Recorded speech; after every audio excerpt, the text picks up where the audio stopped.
Niels Klim's Underground Travels. By Ludvig Holberg. Introduction. Louis Holberg, the author of the narrative of Niels Klim, was the most eminent writer among the Danes in the 18th century. His works show a surprising versatility of genius, comprising histories and treatises on jurisprudence, together with satires and comedies. He was by birth a Norwegian, but was educated at the University at Copenhagen in Denmark. Soon after receiving a theological degree from that institution, he visited Holland and England, and resided about 2 years at Oxford.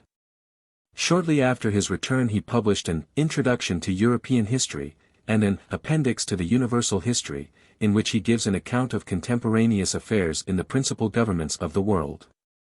His historical labors were interrupted by a royal appointment to a professorship in the university. This office he enjoyed for 5 years, and then went abroad. In his autobiography he has given an interesting account of his travels, both at this time and subsequently, and has described men and manners in a way highly entertaining, and generally just. He visited most of the cities of southern Europe, abiding some time in each. He was well received by men of letters, and made many valuable acquaintance, wherever he went. After remaining 1 whole winter at Rome, and accomplishing the object of his mission, he returned to Copenhagen. His income was now small, and for 2 years he was oppressed with great pecuniary difficulties. It was during this period that he published in the Danish language, his Introduction to the Law of Nature and of Nations. In this treatise, Holberg aimed rather to apply the principles of natural law to the laws and constitutions of Norway and Denmark, than elaborately to discuss the principles themselves. The work was coldly received at its first appearance, but, after 10 or 12 years began to excite public attention, and passed through several editions. At length, the professorship of metaphysics becoming vacant, he received the appointment. The emoluments of this office, though small, supplied his necessities, and, not long after, on obtaining a more lucrative station in the university, he was relieved from his embarrassments. Hitherto, he had devoted himself almost exclusively to jurisprudence, history, and languages, and had never tried his hand at poetical composition. Indeed, he had ever felt a strange aversion to the study of poetry, and, although he had read the Latin poets, and composed Latin poems, it was more for the sake of proficiency in the language, than for pleasure, or, in his own words, "As a sick man swallows bitter draughts, not because they are grateful to the palate, but, because they are recommended by the physicians." He now, however, seemed inspired by a new ambition, and set himself to imitate one of Juvenal's satires. Encouraged by his unexpected facility, he projected and composed an original poem. Its success, when published, surpassed that of any work previously written in the Danish language. Judicious critics heartily commended it, and some even looked upon it as introducing a new era in the national literature. It was also published in Sweden and Germany, and raised the author's reputation abroad. He next published 5 more satires, prefixing to each a short preface, unfolding the writer's design. His poetical productions were a source of more honor than gain, and, becoming weary of almost profitless pursuits, he abandoned poetry, and devoted himself to his former studies. Nevertheless, the solicitations of friends prevailed upon him to turn his attention to dramatic composition. Here he was equally successful. His comedies were received with great applause, and still hold possession of the stage. Like his satires, they were intended to expose fashionable vice and folly. They are 25 in number. The names of several will give some notion of their general character: the babbling barber, always busy and doing nothing; the treacherous stepfather, the political tinman. His health being impaired by unintermitted literary labor, he determined to seek relief from the baths of Aix-la-Chapelle. He did not derive from them the benefit he anticipated, but, after spending the winter in Paris, returned home with renewed health and spirits. His next publication was a satirical poem, entitled Metamorphosis, in which brutes and trees are transformed into men. This was the last of his poetical efforts. For several years he had been engaged in preparing a general ecclesiastical history from the origin of Christianity to the Reformation of Luther, which he now published. This production, the author affirms, was written with perfect impartiality. He sometimes censured the fathers, praised heretics, when they deserved it, and occasionally even commended the popes. It was extremely popular, though all were not pleased with its liberal spirit. A comparative biography of Asiatic and Indian heroes, after Plutarch's style, a short historical account of his native town, the narrative of Niels Klim, his autobiography, and a history of the Jewish nation, digested from the works of Josephus, Prideaux, and Basnage, closed the list of his works. The Journey to the World Underground, or Narrative of Niels Klim, had been written for a long time, but he had refrained from printing it from an unwillingness to provoke enmity. But the importunity of friends, and the generous offer of a bookseller finally prevailed, and he put it into the printer's hands. The following account of this performance is abridged from his autobiography. There are many persons of both sexes in my country, who believe in fairies and supernatural beings, and who are ready to swear, that they have been conveyed by spirits to hills and mountain caves. This superstition is ridiculed in Klim, the hero of the tale. He is supposed to be transported to the world underground, where he meets with some surprising adventures. Many strange creatures inhabit this new world. Trees, for instance, are introduced, endowed with speech, and musical instruments discuss questions of philosophy and finance. Amongst the characters, those geniuses, who perceive everything at a glance, but penetrate nothing, are conspicuous. People of quick perception, whom we used to admire, are despised by the Potuans, who look upon them as idle loungers, that, though always moving, make no progress. Prudent men, on the contrary, who measure their own strength, and advance cautiously, are greatly esteemed by that nation, though with us they pass for fools or cowards. The Potuans and Martinians are examples of both these extremes. By the former Klim was considered a blockhead, on account of the quickness of his perceptions, by the latter he was equally despised for the slowness of his apprehension. To Klim, who measures virtues and vices by the ordinary standard, everything is a paradox, but what he at first condemns, he admires and extols after deliberation. So that the object of the whole work is to correct popular errors, and to distinguish the semblance of virtue and vice from the reality. Its subordinate design is to expose the monstrous fictions, which some authors obtrude upon us in their descriptions of remote countries. The narrative of Niels Klim, though written so many years ago, contains many satirical hits, exceedingly applicable to the present time. Thus showing that what appears to one age to be a whim altogether new, may be, in fact, only some old notion newly promulgated. Greater liberties were allowed at that period in literature than would now be permitted. Holberg's humorous productions are not wholly free from a fault, whose existence the taste of any age may explain, but does not excuse. After living in competency for many years in Copenhagen, he was, in 1747, created a baron by the King of Denmark. He died in 1754. How do you find this book? Any thoughts about the book or the author? Any suggestion for improvement? Please take a moment to share your thoughts in a comment. If you like it, share it with your friends who might enjoy it as well. Subscribe to keep in touch. Visit CompleteAudiobooks.com for more quality content. Apologetic Preface. Peter Klim and Andreas Klim, the sons of Thomas Klim, and grandsons of Klim the Great, to the kind reader.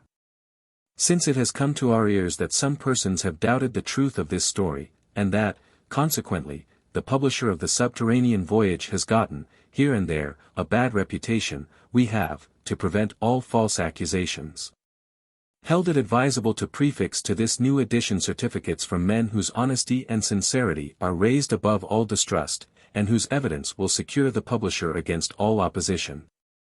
The first two of these witnesses we know to have been contemporary with our hero, the rest flourished at a period immediately subsequent.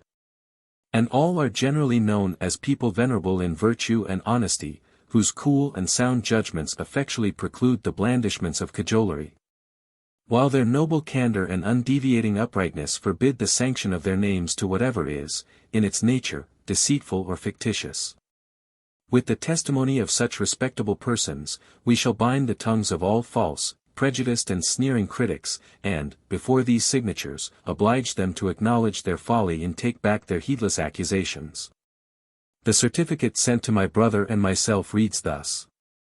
At the desire of the estimable and much respected young men, Peter Klim and Andreas Klim, we, the undersigned, do certify, that among the books and papers left by the celebrated Niels Klim, we have seen a manuscript, with the title, Subterranean Voyage. To the same voyage were added a subterranean grammar and dictionary, in 2 languages, namely, Danish and Quamitic. By comparing the celebrated Abelin's Latin translation with this old manuscript, we find that the former does not, in the least point, deviate from the hand text. To its further confirmation we have hereby placed our seals. Adrian Peterson, MPP. Jens Thorlaxen, MPP. Svend Klack, MPP. Joachim Brander, MPP. Jens Gad, for self and brother, MPP. Hieronymus Gibbs, Scotch, MPP. We hope by such distinguished and authentic testimony to remove all doubt. But should there be found any stubborn enough to persist in their suspicions, in spite of these certificates, we will anticipate their objections, and endeavor to subdue their incredulity with other weapons. It is a known fact, that in a section of Norway, called Finnmark, exist people who have advanced so far in the study and practice of natural witchcraft, a science into which other nations have scarcely looked, that they can excite and subdue storms, transform themselves to wolves, speak several, and in our world entirely unknown, languages, and travel from the North to the South Pole in less time than 1 hour. One of these Finns, by name Pavis, came lately to Bergen, and exhibited so many strange proofs of his art and science, that all present deemed him worthy of a doctor's hat. At the same time a fierce critic came out with a review of the Subterranean Travels, which he assumptively tagged to the long list of old women's stories. The honor of the Klims being thus impugned, and his own by implication, Pavis, through our influence, obtained permission to collect materials and prepare himself for a voyage underground. He commenced by publishing a card, wherein he exalted his abilities in the following expressions. What will you say? From northern ice to southern land. From eastern isles to western sand. Spirits of earth, spirits of air. Spirits foul and spirits fair. My power obey. I break the rainbow's arched line. That herald of approaching calm. Thunder I send by cold moonshine. Mine is the bane and mine the balm. My beck upwhirls the hurricane. The sun and moon and stars in vain their wonted course would keep. Honey from out the rock doth weep. When I command, my potent wand, stretched on the mighty northern wave, or seas that farther India lave, subdues their mountain billows hoarse, to inland brooklets' murmuring course. What is on earth, what is in sea? In air and fire, from Pavis free? Everybody shuddered from fear at hearing these incredible assumptions. The Finn immediately prepared himself for the voyage, undressed, and, strange sight, suddenly transformed to an eagle, raised himself into the air and soon vanished. After a full month's absence, our wonderful doctor, early on a morning, reappeared, entirely exhausted, his forehead streaming with sweat. When sufficiently recovered from his fatigue, he commenced a description of his adventures on his air passage and in the subterranean lands. He told us that on his arrival below, war was raging between the established government and the opposition, in which the party of Klim got the ascendancy, and reinstated the son of our Niels on the throne. Our kinsman had for a long time borne the scepter, under the administration of his mother, but now, old and glorified for many great feats, reigned alone over the whole subterranean world, with the name of Niels II. Now, take shame to yourselves, ye incredulous mortals, and learn hereafter, in important matters, to proceed with more caution. Be ashamed, ye scoffers, and ask pardon for your unfounded accusations, your atrocious sneers. Stand abashed, finally, ye hypercritics, And know that the learned world shall no longer suffer from your audacious and unreasonable judgments, then silence your stunted progeny at their birth, or if you will, yourselves. Chapter 1. The Author's Descent to the Abyss. In the year 1664, after graduating at the Academy of Copenhagen, in theology and philosophy, I prepared to return to my fatherland, and took passage in a ship bound for the city of Bergen, in Norway. I had been furnished with brilliant testimonials from both faculties, and wanted only money, a fate common to Norwegian students, who generally return home with empty purses from the Temple of the Muses. We had a good wind, and in 3 days arrived at my native town, Bergen.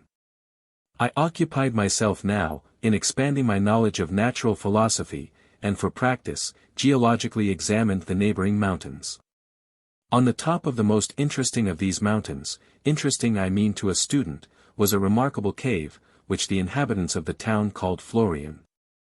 From its mouth, a mild and not unpleasant air issues at certain periods, as though the cave inhaled the breeze and gently sighed it forth again. The learned in Bergen, especially the celebrated Abelin and Edward, had longed to examine it. But these latter, from their great age, being unable to perform so arduous a feat, used every occasion to induce the young and adventurous to attempt the exploration. Instigated, and it was a foolish, and I might say, a wicked resolution, instigated, I say, not less by the encouragement of these great men than by my own inclination, I determined to descend into the cave. The longer I thought of the matter, the firmer I became. I prepared everything needful for the expedition, and on a Thursday, at the morning twilight, departed from the city. I started thus early, because I desired to finish my labors before dark, and make a report the same evening. How little did I then dream that like another Phaeton, I should be driven headlong through the air and precipitated to another globe, there to ramble for the space of 10 years, before I should see my friends and native land again. The expedition took place in the year 1665.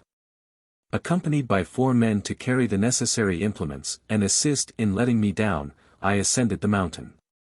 Arrived at the top, near the fatal cave, we sat down to breakfast. Now, for the first time, my heart began to faint, as though it foreboded my coming misfortune, but, in a moment, my half-extinguished courage blazed again. I fixed a rope around my body, stood on the edge of the cave, and commended my soul to God. Ordering the men to veer the rope steadily, and to hold when I cried out, I took a boat-hook in my right hand, and glided into the abyss.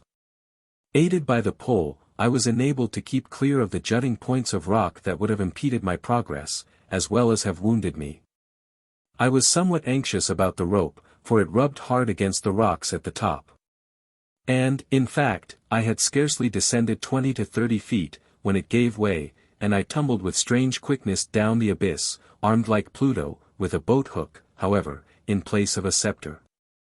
Enveloped by thick darkness, I had been falling about a quarter of an hour, when I observed a faint light, and soon after a clear and bright shining heaven. I thought, in my agitation, that some counter-current of air had blown me back to earth. The sun, moon and stars, appeared so much smaller here than to people on the surface, that I was at a loss with regard to my whereabout. I concluded that I must have died, and that my spirit was now about to be carried to the blessed dwellings.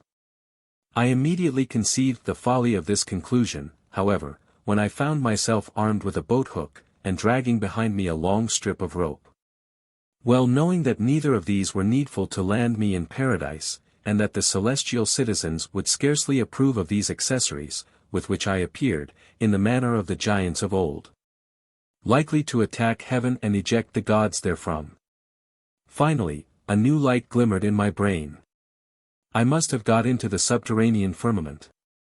This conclusion decided the opinion of those, who insist that the earth is hollow, and that within its shell there is another, lesser world, with corresponding suns, planets, stars, and, to be well grounded.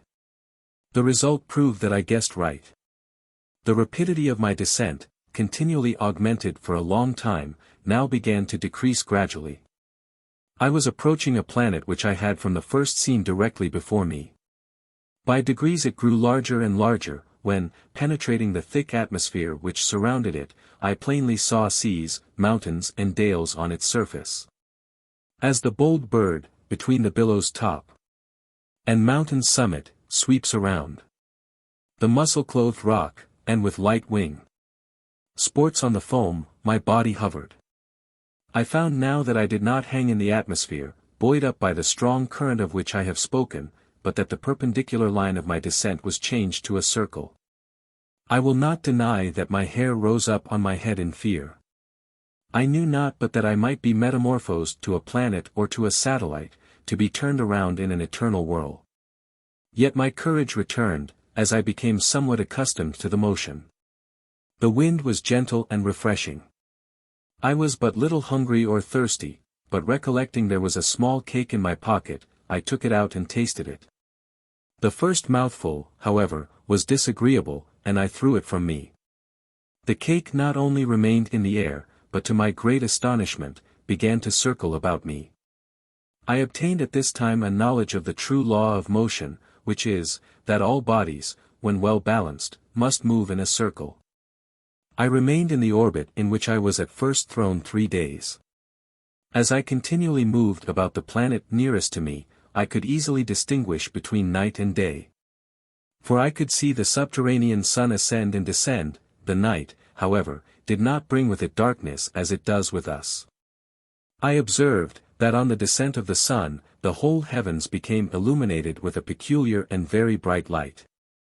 This, I ascribed to the reflection of the sun from the internal arch of the earth.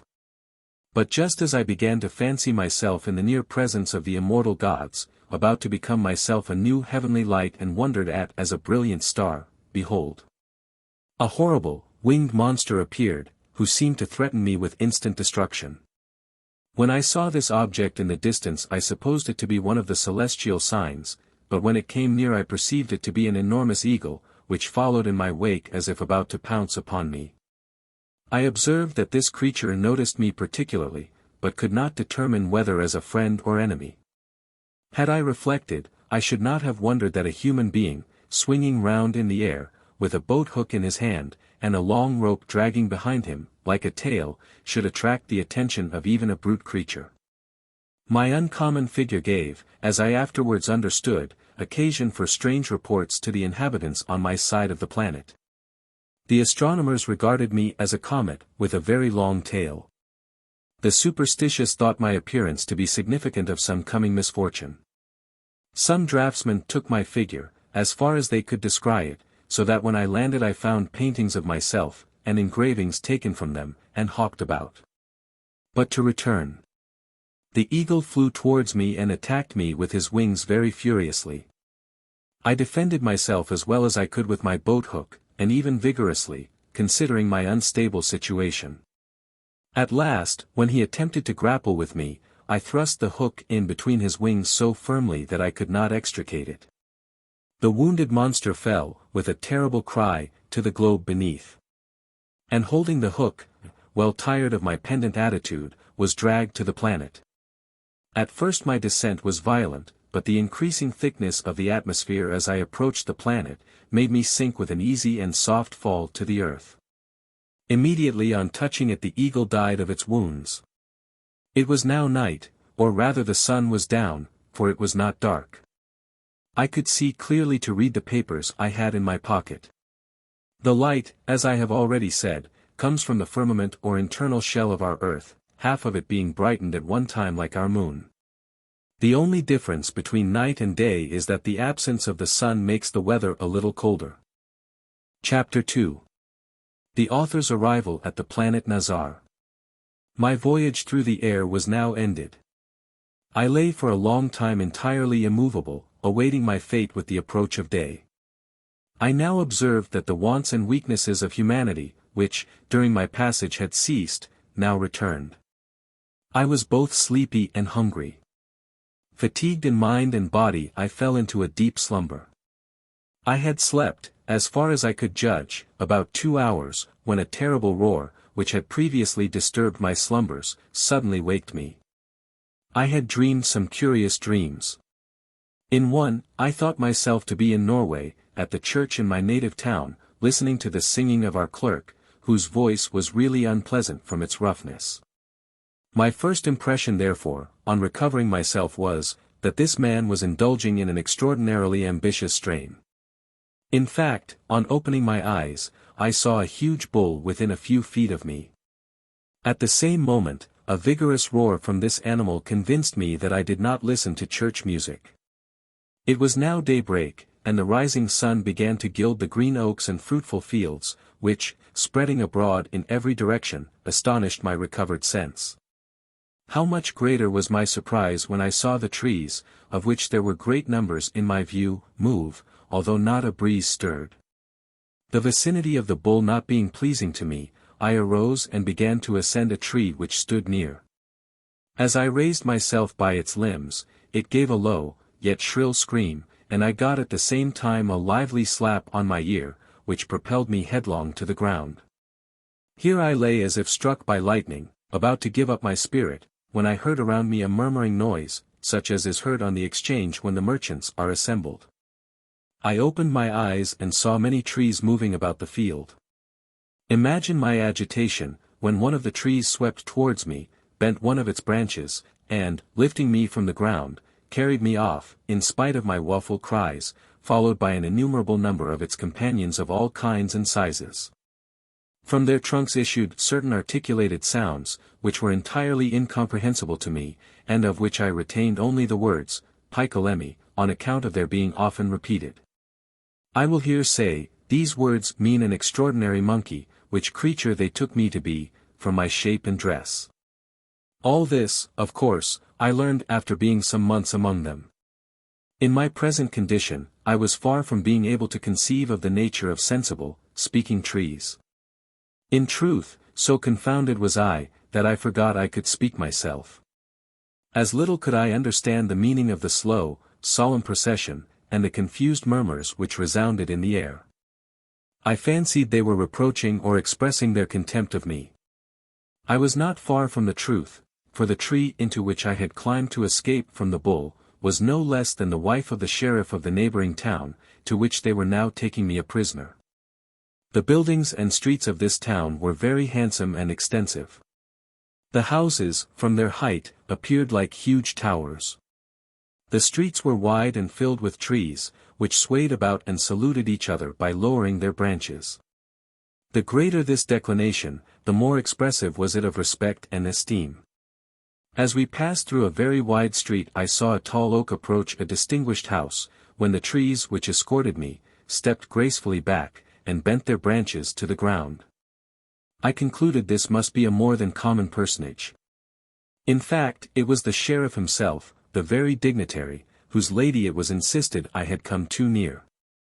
I was carried to the hall of this officer's house, and the door was locked upon me. Several trees armed with axes kept guard over me. The axes were held in the branches, which served the same purpose as human hands. I noticed that high up in the branches each wore a head, about the size of my own, covered with leaves and tendrils instead of hair. Below were two roots or legs, very short. These trees were much smaller than those on our earth, in fact being about the height of a man, some indeed were much shorter, but these I concluded to be children.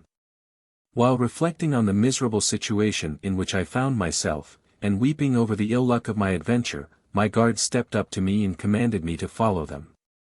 They led me to a splendid building in the middle of the marketplace. At the door of this building stood Justice, cut out in the form of a tree, holding among the branches a pair of scales. I presumed the structure to be the courthouse, nor was I deceived.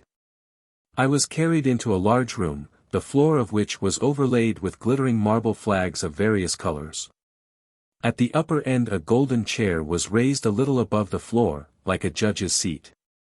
In it was seated a sedate palm tree, distinguished from the rest by the gorgeousness of his leaves. A little below him were seated 12 assessors, 6 on either side. About them stood 24 officers holding axes. I was not a little terrified when brought a prisoner before these magnates. As I entered the hall, all the officers of the court stood up, elevated their branches and then sat down. After this ceremony I was placed at the bar between two trees, the stems of which were covered with sheepskins. These persons I supposed to be lawyers, and so they were. Before the trial commenced, the head of the judge was wrapped up in a black blanket. The accuser then made a short speech, which he thrice repeated. The lawyer appointed to defend me, replied in the same manner. A perfect silence then ensued. In half an hour the superior judge rose from the chair, removed the blanket, raised the branches towards heaven, and spoke with much grace, what I supposed to be my sentence. I was then carried back to my prison. While I mused on the strange things I had witnessed, a tree came into my cell, with an instrument resembling a lancet in his hand. He stripped one of my arms, and made a puncture in the median vein.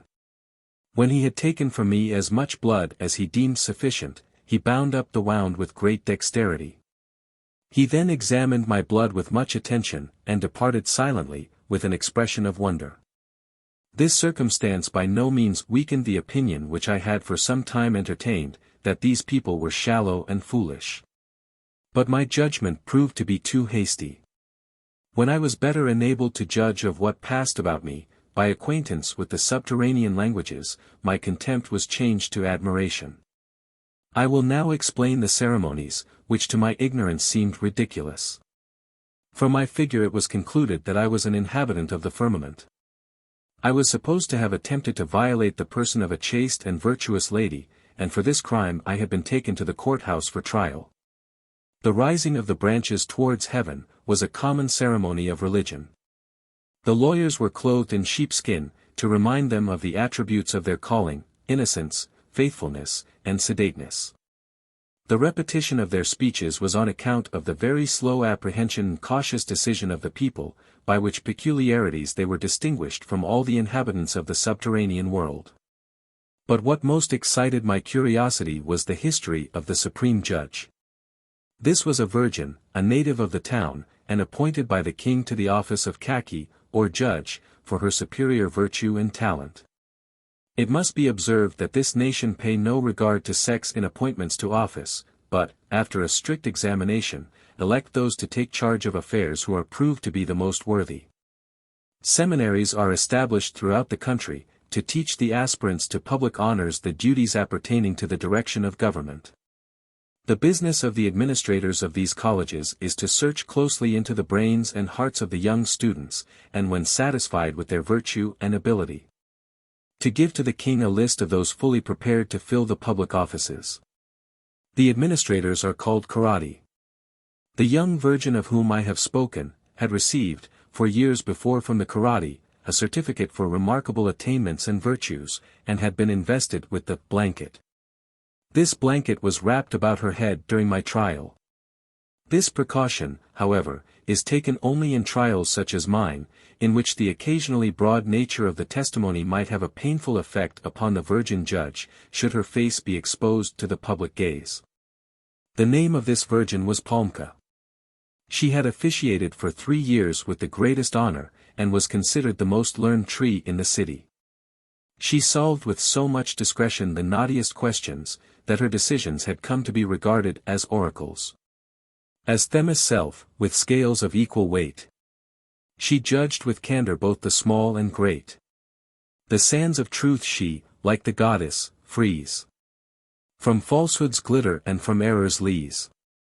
The following account was given to me of the bloodletting to which I had been subjected.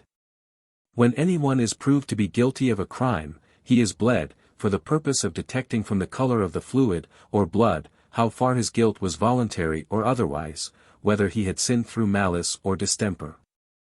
Should the fluid be found discolored, he is sent to the hospital to be cured, thus this process is rather a correction than a punishment. A member of the council, or anyone high in office, would be removed, should it be found necessary to bleed him. The reason why the surgeon, who performed the operation on me, was astonished, was, on account of the redness of my blood. The inhabitants having a sort of white fluid in their veins, the purity of which is proportional to their innocence and excellence. I was put at my ease when I observed that the trees generally possessed a large share of humanity. This was displayed in their little attentions to me. Food was brought to me twice a day. It consisted of fruit and several kinds of beans, my drink was a clear, sweet and exceedingly delicious juice. The sheriff, in whose house I was imprisoned, had immediately given notice to the king that he had by accident got possession of a somewhat sensible animal of an uncommon figure. The description of my person excited the king's curiosity. Orders were given to the sheriff, that I should be taught the language of the country, on which I should be sent to court. A teacher was appointed for me, whose instruction enabled me in a half-year to speak very comprehensibly. After this preparatory course of private study, I was sent to the seminary, where particular care was taken both of my mental and physical education. Indeed, so enthusiastic were they to naturalize me, that they actually fastened branches to my body to make me look as much as possible like themselves. Chapter 3. Description of the town Keba. During the course of my education, my landlord frequently carried me about the town, and pointed out the most remarkable things. Keba is the town next in size and importance to the capital of the kingdom of Potu. The inhabitants are distinguished for their sedateness and moderation. Old age is more respected by them than by any other community. They are strangely addicted to the pitting of animals against each other, or, as they call it, play fight. I wondered that so moral a people could enjoy these brutal sports. My landlord noticed my surprise, and said, that throughout the kingdom it was the custom to vary their lives with a due mixture of earnest duties and amusing pleasures. Theatrical plays are very much in vogue with them. I was vexed, however, to hear that disputations are reckoned suitable for the stage, while with us they are confined to the universities. At certain times in the year, disputants are set against each other, as we pit dogs and game cocks. High bets are made in favor of one or the other, and a premium is given to the winner. Beside these disputants, who are called masbaki, or boxers, various quadrupeds, wild as well as tame, are trained to fight as on our globe. In this town a gymnasium is established, in which the liberal arts are taught with much success. My landlord carried me, on a high festival day, to this academy. On this occasion a matic or teacher in philosophy was elected. The candidate made a very prosy speech on some philosophical question, after which, without farther ceremony, he was entered, by the administrators, on the list of the public teachers. On our way home from the academy, we met a criminal, led by 3 watchmen. By sentence of the khaki, he had been bled, and was now on his way to the city hospital. I inquired concerning his crime, and was answered, that he had publicly lectured on the being and qualities of God, a subject entirely forbidden in this country. Disputants on these matters are regarded as insane, and are always sent to the madhouse, where they are doctored, until they recover their sound reason. I exclaimed, Heaven and earth! How would such laws operate on our globe, where thousands of priests quarrel every day about the divine attributes, the nature of spirits, and other secrets of the same character? Truly, here they would all be sent straightway to the madhouse. These, among many other singular customs, I observed during my college life. Finally, the time came when, furnished with appropriate testimonies from the teachers, I was ordered to court. Here is my certificate. How angry and confused was I when I read it. In accordance with your royal order, we hereby send the animal, which sometime since came down to us from the firmament, which animal calls itself man. We have, with sedulous care and patient industry, taught this singular creature in our school, and after a very severe examination, pronounce it to be very quick in its perceptions and very docile in its manners. Nevertheless, from its obtuse and miserable judgment, which we believe arises from its too hasty inferences, its ridiculous skepticism on unquestionable points, and its no less ridiculous credulity on doubtful ones, we may scarcely number it among sensible beings. However, as it is far quicker on its legs than any of our race, we humbly suggest, that it is very well adapted for the situation of a running camp footman. Written at our seminary at Keba by your Highness most humble servants. Nihek, Joktan, Rapisi, Killik. I returned sorrowfully to my landlord, and begged of him with tears in my eyes, to use his influence to alter the nature of my certificate from the karate, and to show them my testimony from the Academy of Copenhagen, in which I was represented as a remarkable student. He replied to me, that this diploma might be well enough in Copenhagen, where probably the shadow was regarded more than the substance, the bark more than the sap, but here, where the kernel was more important than aught else, it was of no use. He counselled me to bear my fate with patience, and assured me, in the politest manner, of his friendship. Having nothing more to say, I made ready, without delay, for the journey. There travelled in company with me several small trees, which had been educated with me in the seminary, and were now destined to the capital for preferment. Our leader was an old karate, who rode on an ox, because from his age he could not walk. Our progress was very slow, so that 3 days were occupied in our passage. We had a quick and comfortable jaunt, if I except the meeting with some wild monkeys, that would spring towards me, and pester me now and then. They evidently supposed me to be one of their race. I could not suppress my anger, however, when I observed that the trees seemed to perceive this mistake of the monkeys, which gave the saplings food for laughter at my expense. I must remark that I was carried to court in the same dress which I wore on my descent to the planet, with the boat hook in my hand and the rope dragging after me. This was by order of the king, who wished to see me in my own bark. Chapter 4. The Royal Court of Potu. At last, we entered the large and splendid capital of the Kingdom of Potu. We were first carried to a house, where all students from the country seminaries are received, for the purpose of refreshment. Here we prepared for an interview with the king. In the meantime our karate, or leader went before to announce us to the court. On his return, we were all ordered to follow him. On our way to court we met several small trees, with printed stories in their branches. These were literary hawkers. I accidentally fixed my eye upon the title of one of these books. It was, A True Account of an Entirely New and Wonderful Meteor, or Flying Dragon, which was seen last year in the heavens. I knew this was myself, and therefore purchased the book, for which 3 killik, about 2 cents, were demanded. On the title page I found an engraving of myself, as I appeared while hovering over the planet, accompanied by boat hook and rope. We now approached the castle, an extensive series of battlements and buildings, more distinguished for its strength and delicacy of finish than for splendor. It presented to my view a very singular, and, I may say rural, appearance, from the vast number of trees on the walls. It was now noon, and the dinner hour. The king wishing to see me before he dined, I was brought alone to the dining hall.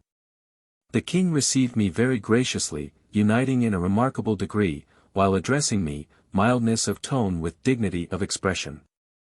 At my entrance into the hall, I knelt before the throne. The king demanded the meaning of the ceremony. Having told him the reason, he remarked, that such worship was due only to the divinity. When I had raised myself, he put to me several questions, demanding how I had come down, the reason of my journey, my name, where I came from, and all which questions I answered truly. Finally, he inquired concerning my religion, and was evidently much pleased with our creed. I was ordered to wait till dinner was over. At the table were seated with the king, the queen, prince, and caddick, or great chancellor. At a certain sign, a maiden tree entered, bearing in her 8 branches, as many dishes, which was the number daily served at the royal table. Another tree entered with 8 bottles, filled with as many different juices. In the dinner conversation, frequent mention was made of myself. After dinner, the king ordered me to show my testimony. After reading it, he looked at my legs. The karate are perfectly right, said he, and their advice shall be followed. A Keba, or secretary, was now sent for, to enter me, among others, in the royal register of promotion. This Keba was a tree of remarkable external appearance. He had 11 branches, a singular number, and was able to write 11 letters at once. With this tree I afterwards became very intimate. He wrote all the letters which I, as footman, carried about the country. On receiving my appointment, I went to bed. Although I was much fatigued, I could not get any sleep for a long while. However, I fell, at last, into an uneasy slumber, from which I was suddenly roused by an uncommonly large monkey, which, on opening my eyes, I found playing all manner of tricks with me, much to the amusement of several young trees, my companions. The king laughed heartily over the jokes of the monkeys, when they were related to him, but at the same time, ordered me to be clothed in the subterranean manner, that is, ornamented with branches, as I had been at my first arrival below ground. My European clothes were taken from me and hung up in the museum, with the following description attached. Dress of the creatures above ground. After my fright from the monkey, I got no more sleep. In the morning I rose with the sun, and went to receive my charge for the day. An innumerable number of errands were given me to perform, together with letters and documents directed to all parts of the country. This life I led 4 years.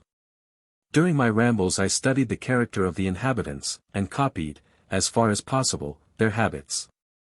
The people generally are distinguished for the politeness of their manners, and the sensibleness of their notions. The citizens of the town of Maholki, only, are wanting in refinement and judgment, they are thorn trees, very obstinate and crabbed in disposition, and great gossips, withal, let one take you by the button and you cannot get away easily.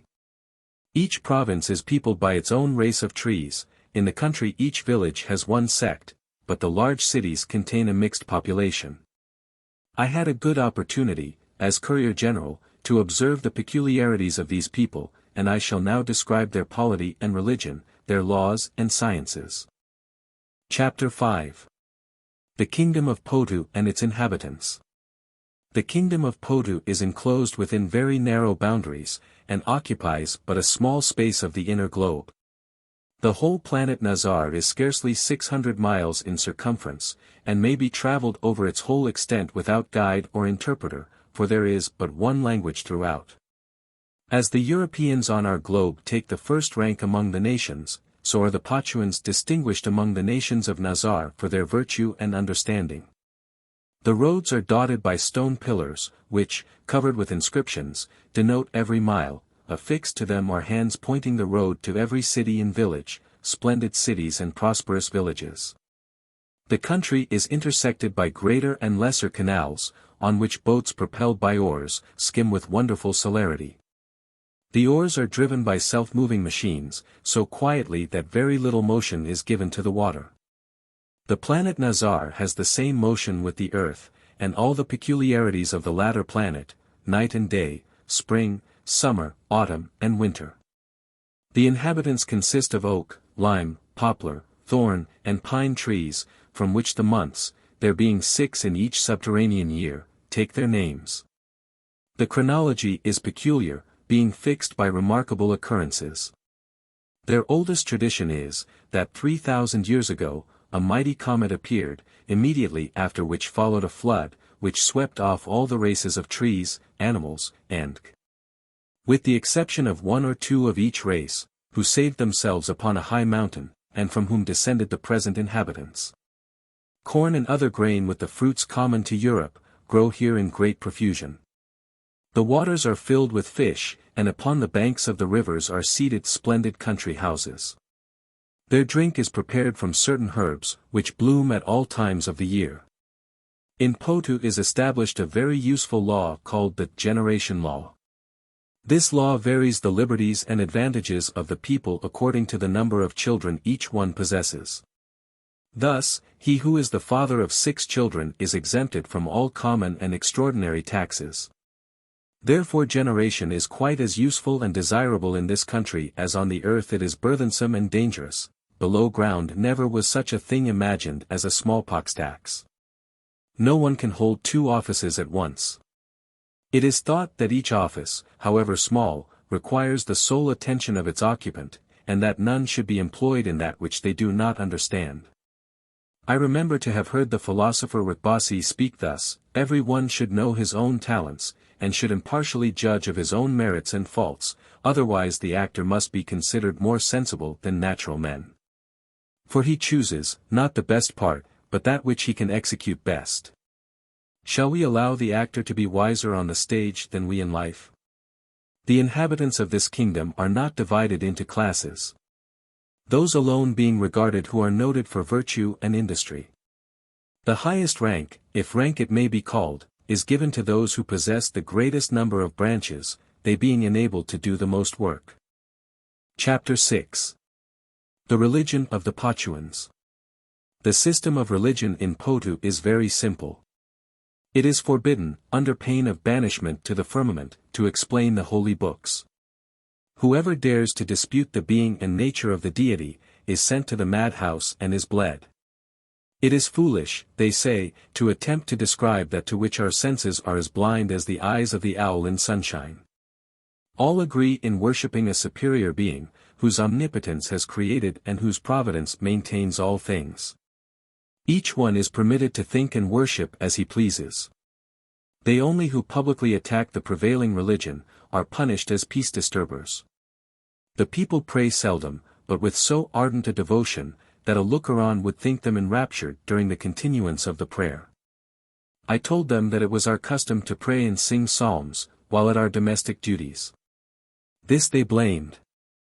An earthly king, said they, would be angry should one who came to petition for something, brush his clothes and comb his hair in the presence of his sovereign. They have many curious notions of religion, which they defend very artfully. For example, when I remarked to some of them whose friendship I had gained, that they could not expect to be blessed after death, since they walked in darkness here, they answered, he, who with severity condemned others, was himself in danger of being condemned. I once advised them to pray every day. They did not deny the importance of prayer, but thought true religion consisted in obeying the will of God. Suppose, continued they, that a king has two kinds of subjects, some err every day, violating from ignorance or malice the ruler's commands. They come each day with petitions and deprecations to the palace, beg pardon for their faults, and depart only to recommit them. The others come seldom, and never voluntarily to court, but execute faithfully and diligently every of the king's commands, and thereby evince the respect and loyalty due to him. Will not the king think these deserving of his love, as good subjects and faithful, but, on the contrary, those as evil subjects, burthensome as well for their misdeeds as for their frequent petitions? There are 5 festival days during the year.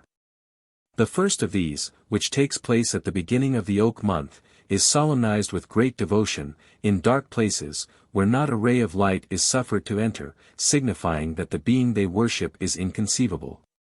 The festival is called the Inconceivable God's Day. The whole day, from sunrise to sunset, the people remain immovable, engaged in earnest and heartfelt prayer. In the 4 other festivals, thanks to God for his blessings form the principal ceremonies. Chapter 7. The Potuan Constitution. In the kingdom of Potu the crown is inherited, as with us, by the eldest son of the king, whose power is absolute. The government, however, is rather fatherly than tyrannical. Justice is not meted and bounded by law alone, but is the result of principle, a principle of the widest philosophic comprehension. Thus, monarchy and liberty are closely united, which otherwise would be inimical to each other. The ruler seeks to maintain, as far as possible, an equality among his subjects. Honors are not limited to any class. But the poorer and more ignorant are called upon to receive their opinions from and submit to the decisions of the richer and more intelligent, the young are to respect the aged. The annals of Potu show that some centuries ago, certain classes were highly favored by the laws to the exclusion of the great body of the people. Frequent disturbances had been the result of this favoritism, till a citizen of the town Keba proposed an alteration in the laws, by which all distinctions of class were abolished, and while the office of king should still remain hereditary. All the other officers of government should be subject to the will of the people, all of whom should be allowed to vote, who could read and write, at least, their names. According to the custom of the subterraneans in such affairs, this intelligent and patriotic citizen was led to the marketplace, with a rope about his neck, his proposition was considered, and after grave deliberation was adopted as conducive to the general interest. The mover was then carried in triumph through the city, honored by the grateful shouts of the people. He, who has the most numerous offspring, is regarded as the most deserving citizen, he is honored above all others, without exception. Such men are looked upon as heroes, and their memory is sainted by posterity. They only receive the name, which on the earth is awarded to the disturbers and enemies of the race, the name of great. It is very easy to conceive of the degree in which Alexander and Julius Caesar would be prized by this people, both of whom not only had no children themselves, but murdered millions of the offspring of others. I remember to have read the following inscription on the tomb of a Keban peasant. Here lies Jorktan the Great, the hero of his time, father of 30 children. Among the court officers the Kadori, or Grand Chamberlain, is the superior. Next after him comes the Smisian, or treasurer.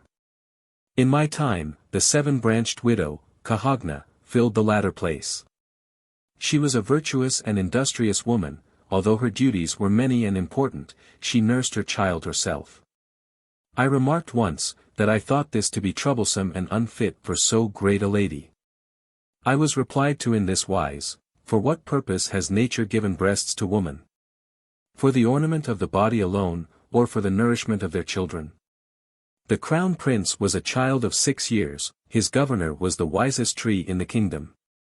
I have seen an abstract of moral philosophy and policy, written by him for the use of the prince, the title of which is Mahalda Libel Helit, which in the subterranean language means, the country's rudder. It contains many fundamental and useful precepts, of which I recollect the following. First, neither praise nor blame should be too hastily credited, judgment should be deferred until accurate knowledge of the matter is obtained. 2d. When a tree is accused of any crime, and the accusation is supported, then the life of the culprit must be examined, his good and evil actions must be compared, and judgment be given according to the preponderance of either. 3d. The king must be accurately acquainted with the opinions of his subjects, and must strive to keep union among them. 4th, punishment is not less necessary than reward. The former restrains evil, the latter promotes good.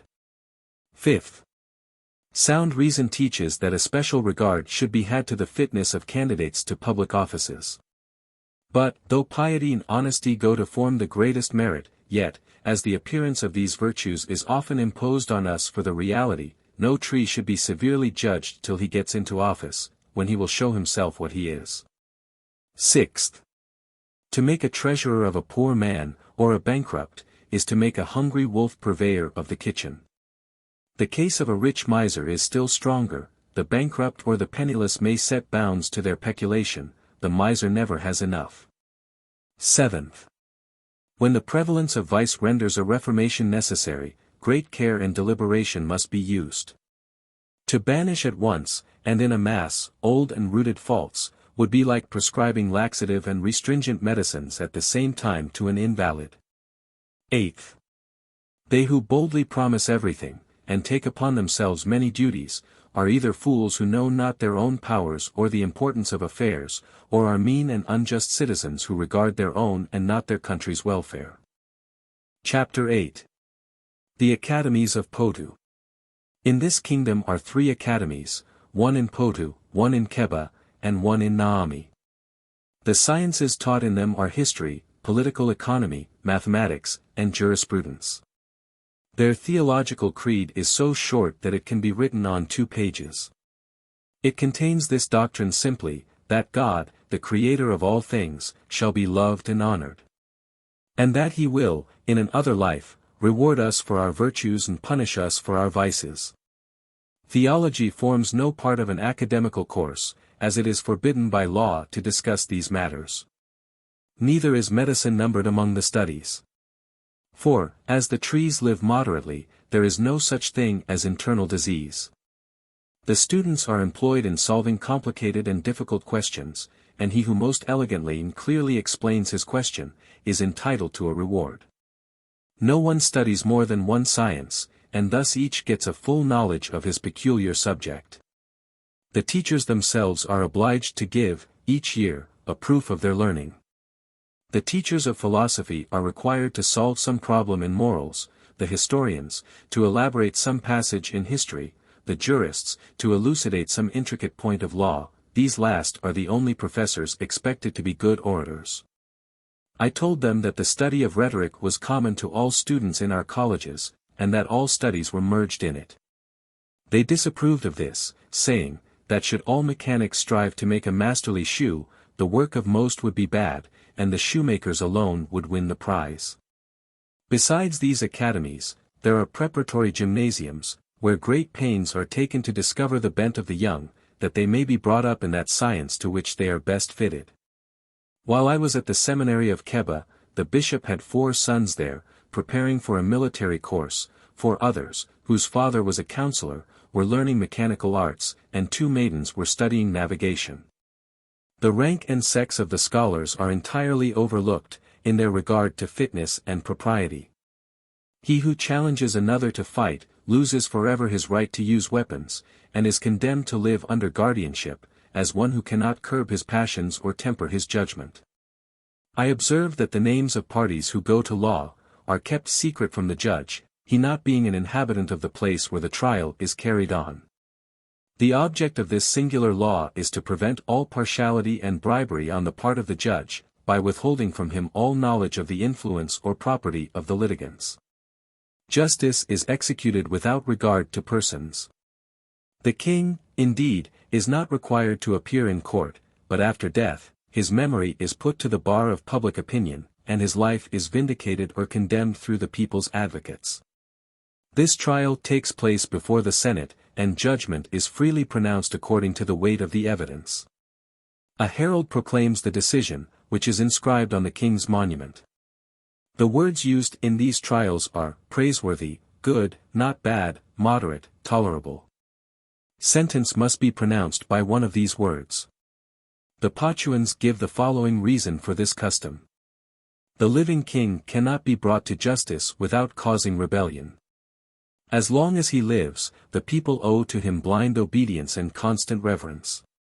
But when the king is dead, the bond between them is dissolved, and, his memory belonging to them, they are bound to justify it as his virtues and vices principally affected themselves. The Potuanic annals show that for centuries only one king has received the last degree of judgment, tolerable, or, in their tongue, ripfacsi. This was King Miklida. Although the Potuans are well versed in arms, and defend themselves bravely, when attacked, they never make war on others.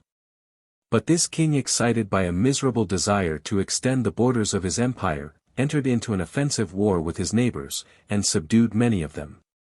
The Potuans gained, indeed, in power and wealth, but they suffered more from the loss of friendship and the increase of fear and envy in the conquered. The honorable regard for justice and equity, to which they had hitherto owed their prosperity and supremacy, began from that time to fade. On the death of Miklida, however, the people recovered from their folly, and showed their regret for it, while at the same time they regained the goodwill of their neighbors, by putting a blot upon the memory of their ruler. But, to return to myself. I took but little pleasure in associating with my companions, a set of absurd trees, who constantly ridiculed me for my quick perception. This quality, I have already said, I was blamed for, very early in my career, but by learned trees, with grave and dignified complaisance. These saplings, on the contrary, pestered me with silly nicknames. For example, they took a malicious delight in calling me Skaba, which means an untimely or unripe thing. Chapter 9. The Journey Around the Planet Nazar. I had now performed the toilsome duties of a courier for 2 years, having been everywhere with orders and letters. I was tired of this troublesome and unbecoming business. I sent to the king petition after petition, asking for my discharge and soliciting for a more honorable appointment.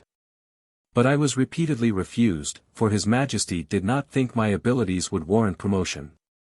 He condescended to refer me to the laws and customs, which allowed those only to be placed in respectable and important offices, who were fitted for them by talent and virtue. It was necessary, he continued, that I should remain where I was, till I could, by my merits, pave my way to distinction. He concluded thus. Study to know yourself, is wisdom's rule. The wise man reasons, blunders, still, the fool. Strive not with feeble powers great weights to move. Before your shoulders long experience prove. I was thus obliged to remain, as patiently as I could, in my old service, amusing myself in thinking how to bring my talents to the light. In my continual journeys about the country, I studied the nature of the people, the quality of the soil, and, in short, became accurately acquainted with everything worthy of observation. That I might not forget anything, I used myself to write notes of each journey. These notes I enlarged afterwards, as well as I could, and was thus enabled to deliver to the king a volume of considerable size.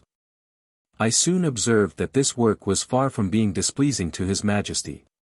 He read it through with attention, and then recommended it to the Senate with much ceremony. It was soon determined that I should be made use of to discover and make known whatever there was of interest throughout the planet. Truly, I expected some other reward for my sleepless nights and laborious days, than still greater burthens, still heavier travail. But I could only in silence sigh with the poet. Alas! That virtue should be praised by all. Should warm, with its mild beams, all hearts. Yet mock and freeze its owner. However, as I have always had a great desire to see and hear everything new, and expected, withal, a magnificent reward from the really kind-hearted king on my return, I set about this work with a kind of pleasure. Although the planet Nazar is but about 600 miles in circumference, it seems, to the trees, of vast extent, principally on account of their slow movement. No Potuan could go round it in less time than 2 years, whereas, I, with my long legs, could traverse it easily in 2 months. I set out on this journey in the poplar month. Most of the things which I shall now relate, are so curious, that the reader may be easily brought to believe them to be written from mere whim, or at least to be poetical contrivance. The physical and moral diversities are so many and so great, on this planet, that a man who has only considered the difference between the antipodal nations of the earth, can form but a faint idea of the same. It must be observed that the nations of Nazar are divided by sounds and seas, and that this globe is a kind of archipelago. It would be wearisome to relate all my adventures, and I shall limit my remarks to those people who seem to me the most remarkable. The only things which I found in common with all, were figure and language. All were trees. But in customs, gestures, and sense, so great was the diversity, that each province appeared like a new world. In Kwamso, the province next to Potu, the inhabitants are entirely oak trees. They know not of bodily weakness or disease, but arrive in perfect and continued health to a very great age. They seem to be the most fortunate of all creatures. But I found, after some intercourse with them, that this assumption was a great mistake. Although I never saw any of them sad, yet none appeared to be happy. The purest heaven is never impressive, but after a storm. So happiness is not appreciated by these oaks, because it is never interrupted. They bless not health, because they are never sick. They spend their lives in tame and uninterrupted indifference. Possessed of little politeness and goodness of heart, their conversation is cold and cheerless, their manners stiff and haughty. Without passions, they are crimeless, without weakness, they are pitiless. Those alone to whom pain and sickness bring the remembrance of their mortality, learn in their own sufferings, to sympathize with and compassionate the woes of others. I was now in a land, where I had a living proof of how much the occurrence of pain and the fear of death tend to produce mutual love and cheerful converse among fellow beings. Here, for the first time, I came to know the folly and sin of grumbling at the Creator, for bringing upon us trouble and suffering, which are really good for us, and which produce the happiest consequences. The province Lalak, which is sometimes called Maskata, or the Blessed Land, was the next in the order of my journey. This land is very appropriately named. All things spring forth spontaneously. Here, between melon vines and moist strawberry, flow milky brooks and amber streams of mead. There, luscious wine, from crystal, spouts more merry. As Bacchus from his slumber had been freed. Far down along the mountain's verdant side, the limpid juice, with golden luster, ripples. In dales, soft undulating, oozing glide. Sweet waters, out of teeming nature's nipples. And trees of paradise their branches reach, bending with purple plum and mellow peach. From all the land nutritious savors rise, to bless its sons, then mount to scent the skies. These advantages do not, by any means, make the inhabitants happy. It occurred to me, that laborers in harsher climates are much better off than these people, who necessarily languish in idleness and luxury. Next to Lalak is Mardak, inhabited by cypresses. Of these are different descents or races, determined by the number or shape of their eyes. Here is a list of the varieties. Nagirai, who have oblong eyes, to whom all objects appear oblong. Naquire, whose eyes are square. Palampi, who have very small eyes. Jiraku, with 2 eyes, which are turned in opposite directions. Mehenki, with 3 eyes. Panasuki, with 4 eyes. Haramba, whose eyes occupy the whole forehead. And finally, Skodaki, who have a single eye in the neck. The most numerous and powerful of these races, are the Nigerians. Kings, senators and priests are always chosen from this class. None are admitted to any office, but those who acknowledge and testify by oath, that a certain table, dedicated to the sun and placed in the temple, is oblong. This table is the holiest object of Mardukanic worship. The oath, to be taken by aspirants to honors, is as follows. Kaki manaska quihampu miriak jaku, mazimbriai kap hani krukia, manasker quibriak crusandora. In English. I swear, that the holy table of the sun seems oblong to me, and I promise to remain in this opinion until my last breath. When the neophyte, of either class, has sworn this oath, he is taken up among the Nigerians, and is qualified for any office. On the day after my arrival, as I walked in the marketplace, I met a party bearing an old man to the whipping post. I asked them the nature of his offense, and was told that he was a heretic, who had publicly declared that the holy table of the sun appeared square to him. I immediately entered the temple, being curious to know whether or not my eyes were orthodox. The table was certainly square to my view, and I said so to my landlord, on my return. This tree, who had been recently appointed a church warden, drew a deep sigh on this occasion, and confessed that it also seemed square to him, but that he dared not express such an opinion, openly, from fear of being ejected from office. If not worse. Trembling in every joint, I quietly left this region, fearful that my back might suffer on account of my heterodox vision. The Duchy of Kymel is considered the mightiest and richest of the states on this planet. There are numberless silver mines within its borders, the sand of its rivers is colored by gold, and its coasts are paved with pearl oysters of the finest water. The people of this province, nevertheless, are more miserable than those of any other I visited. They are miners, gold strainers and pearl divers, condemned to the most infamous slavery, drenched in water, or secluded from air and light, and all for the sake of dear gain. How strange and senseless is the lust for brilliant baubles. The possessors of wealth are obliged to keep a continual watch over their property, for the land is full of robbers. None can travel without an armed retinue.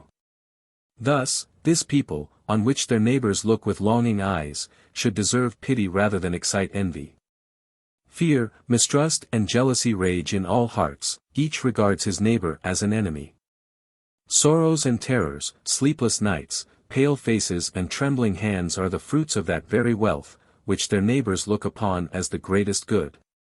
My wanderings through Kymel were the most unpleasant and dangerous in all my experience. My course was towards the east.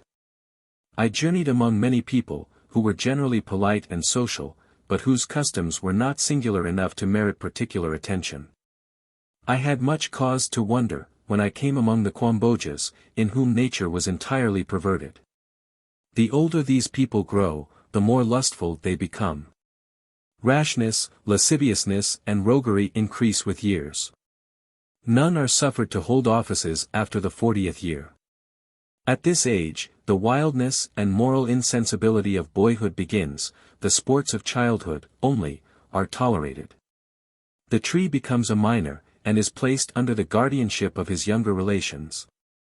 I did not think it advisable to remain long in Kwamboja, where in a few years, I should be sentenced to become a child again.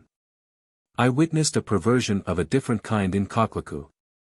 In the former province, nature is the agent of this perversion, here the law is the agent.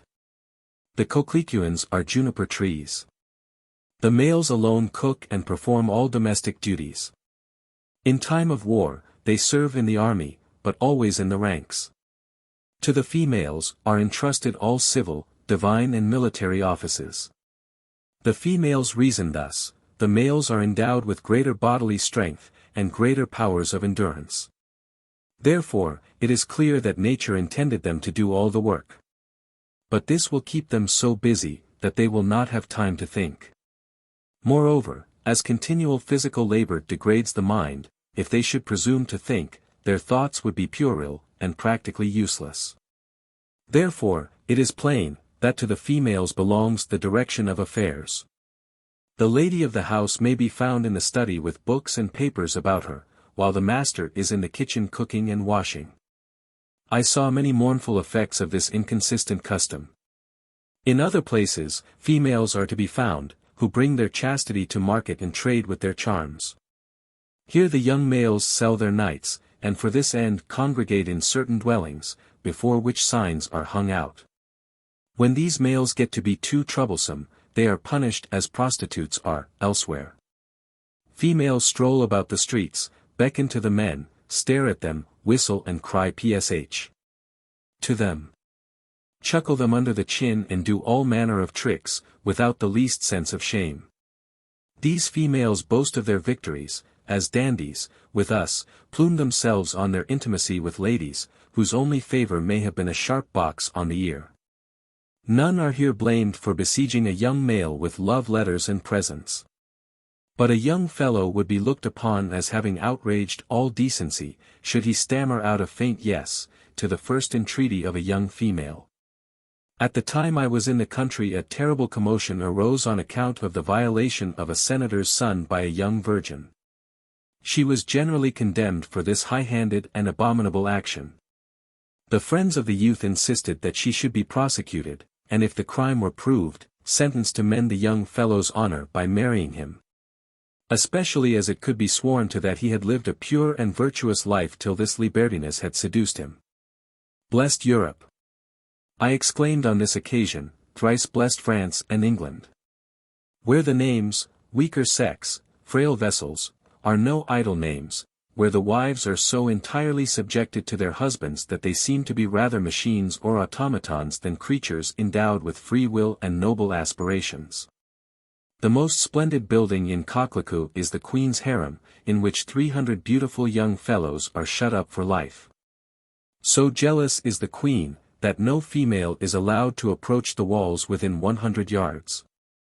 Never beholding any of their race but the Queen and a few dried up and ugly spinsters, the poor creatures vegetate, mindless and joyless. Having heard, accidentally, that my form had been praised in the presence of the Queen, I hastily escaped from this unnatural and execrable land. Fear to my feet gave wings.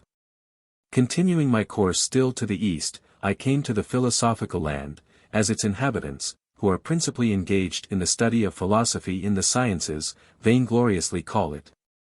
I had long and earnestly wished to see this land, which I enthusiastically ascribed to be the seat of the Muses. I hurried on with all possible celerity. But the roads were so full of stones, holes and bogs, that I was delayed, besmirched, and bruised. However, I endured these troubles patiently, anticipating the delights that awaited me, and well knowing that the path to paradise is not over roses.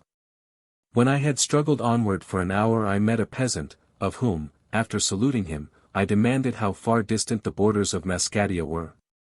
You should rather ask, he replied, how far you must go back. For you are now in the very middle of it. In great astonishment I asked, how is it, that a land inhabited by pure philosophers, should appear like the abode of wild animals and ignorant barbarians? Indeed, said the peasant, it would look better if the people could find time to attend to such trifles. At present they must be excused, for they have higher and nobler things in their heads. They are now speculating about the shortest road to the sun. Nobody can blow and swallow at the same time. I understood the meaning of the cunning peasant, and left him, after getting the direction to the capital city, Cassia. Instead of guards and the usual collection about the gates of a large town, hens and geese strutted about at their ease, in the crevices of the gate hung birds' nests and cobwebs. In the streets philosophers and swine were mingled together, and both classes being alike filthy, they were only to be distinguished from each other by form. The philosophers wore a kind of cloak, of the color of which I should not dare to give an opinion, so thick was the dirt upon them. I was run into by one of these wise men, who seemed to be enraptured by some speculation. "I beg pardon, Master of Arts," I exclaimed, "may I ask of you the name of this town?" He stood for some time immovable, with closed eyes. Then recovering somewhat from his trance, and rolling his eyes upwards, he muttered, "We are not far from noon." This untimely answer, which betrayed a perfect insensibility, convinced me that intelligence resulting from methodical and practical study is preferable to the torpid insanity incident to much learning. I went on, hoping to meet with some sensible animal, or any body rather than a philosopher. In the marketplace, a very extensive square, were a great many statues and pillars, covered with inscriptions. I approached one of them to get, if possible, the meaning of the characters. While engaged in spelling the words, my back suddenly became warm, and immediately after I felt warm water trickling down my legs. I turned round to discover the fountain of the stream, and, lo! An abstracted philosopher was performing, at ease on my back, the same operation that the dogs do against the study. This infamous trick excited my wrath, and I gave him a severe blow. The philosopher regained his wits at this, and seizing me by the hair, dragged me around the marketplace. Our struggles soon brought us both to the ground. Then a multitude of philosophers came running towards us, and having dragged me from under my opponent, beat me with their sticks till I became senseless. I was then carried to a large house and thrown into the middle of the hall. I now recovered in a measure from my ill treatment. On seeing this, the wise man who first insulted me, recommenced to beat me, notwithstanding my prayers for mercy. I now learned that the intensity of no anger can be compared to the philosophical, and that the teachers of virtue and moderation are not called upon to practice the same. The longer my oppressor beat me, the more did his blood boil. At last there came into the hall 4 sophists, whose cloaks proclaimed them to be of a different class from my late tyrants. They had some compassion for me, and soothed the rage of the others. I was taken to another house, and right glad was I to escape the hands of the bandits, and get among honest people. I related to my protectors the cause of the calamity. They laughed heartily at the whole matter, and then explained to me that the philosopher, absorbed in deep thought, had mistaken me for a pillar before which it is customary, on certain natural occasions, to stop. Just when I supposed myself in safety, I nearly gave up the ghost from fear. I was led into a dissecting room, filled with bones and dead bodies, the stench from which was intolerable. After languishing in this disgusting den for half an hour, the lady of the house brought in my dinner, which she had prepared herself. She was very polite and amiable, but looked at me closely, and sighed continually. I asked the reason of her sorrow. She answered, that she became sick when she thought of what I was to suffer. "You have, indeed," she said, "come among honest people, for my husband, who lives in this house, is a doctor of medicine, and the others are his colleagues, but your uncommon figure has awakened their curiosity. And they have determined to take your internal structure into close consideration. In fine, they intend to cut you up, in the hope of finding some new phenomena in anatomy." I was thunderstruck at hearing these tidings. I cried out indignantly, "How can people be called honest, madam? Who entertain strangers only to cut them up?" "You should stick your fingers in the ground," she replied, "and smell the land you have got into." I begged her with tears in my eyes to intercede for me. She answered, "My intercession would be of no service to you, but I will endeavor to save you by other means." She then took my hand, carefully led me out by a back door, and guided me to the city gate. Here I would have taken leave of my kind and gentle guide, but while manifesting my gratitude in the most lively expressions, she suddenly interrupted my speech and signified her intention not to leave me till I should be in perfect safety. She would not be persuaded to return. We walked on together. Meanwhile she entertained me with just and sensible remarks on the customs and follies of the people. Afterwards she turned the discourse to more delicate matters. We were at some distance from the city. My soft companion adverted to the danger from which she had saved me, and suddenly demanded of me, in return, a politeness which was morally impossible. She told me with much feeling and warmth of the unfortunate fate of females in this land, that the philosophers, entirely absorbed by their speculations, and buried among their books, neglect to an alarming extent, the duties of marriage. Yes, she continued, I can swear to you, that we should be wholly undone if some polite traveller did not occasionally take pity on our miserable condition, and mitigate our torments.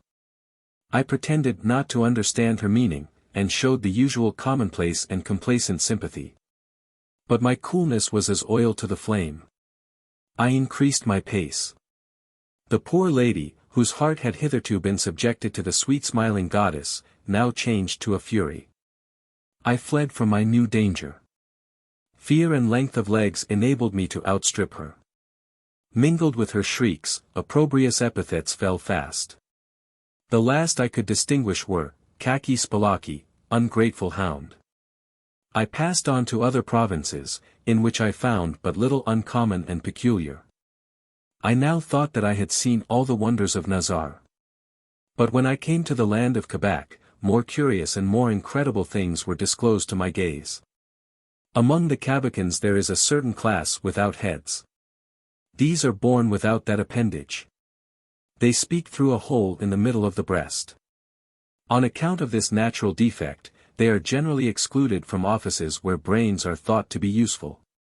They are notwithstanding a serviceable class, the most of them are to be seen at court, being gentlemen of the bedchamber, stewards of the household, keepers of the harem, and beadles, vestry clerks, and such brainless officers are chosen from this class. Occasionally one of them is taken up into the Senate, either by the particular favor of government, or through the influence of friends. This is done, generally, without injury to the country. For it is well known that the business of the country is carried on by a few senators, and that the rest are only useful to fill the seats, and agree and subscribe to the determinations of the leaders. The inhabitants of the two provinces, Cambara and Spilek, are all lime trees. But their resemblance ends in form. The Cambarans live only about 4 years. The Spilikians, on the other hand, attain to the wonderful age of 400 years. In the former place, the people have their full growth a few weeks after birth, and finish their education before the first year. During the 3 remaining years they prepare for death. The province appeared to be a true Platonic republic, in which all the virtues reached to their perfection. The inhabitants, on account of their short lives, are, as it were, continually on the wing. They regard this life as a gate through which they hastily pass. Their hearts are fixed on the future rather than on the present. They may be called true philosophers, for they care not for luxury and pleasure, but strive through fear of God, virtuous actions, and clear consciences, to make themselves worthy of eternal happiness. In a word, this land seemed to be the habitation of saints and angels, the only school of virtue. I was here brought to think of the unreasonableness of those who grumble at the shortness of life, those quarrellers with Providence. Life can be called short when passed in luxury and idleness. The shortest life is long when it is well employed. In Spilek, on the contrary, all the vices common to erring creatures seem to be congregated. The people have only the present in their minds, for the future has no sensible vanishing point.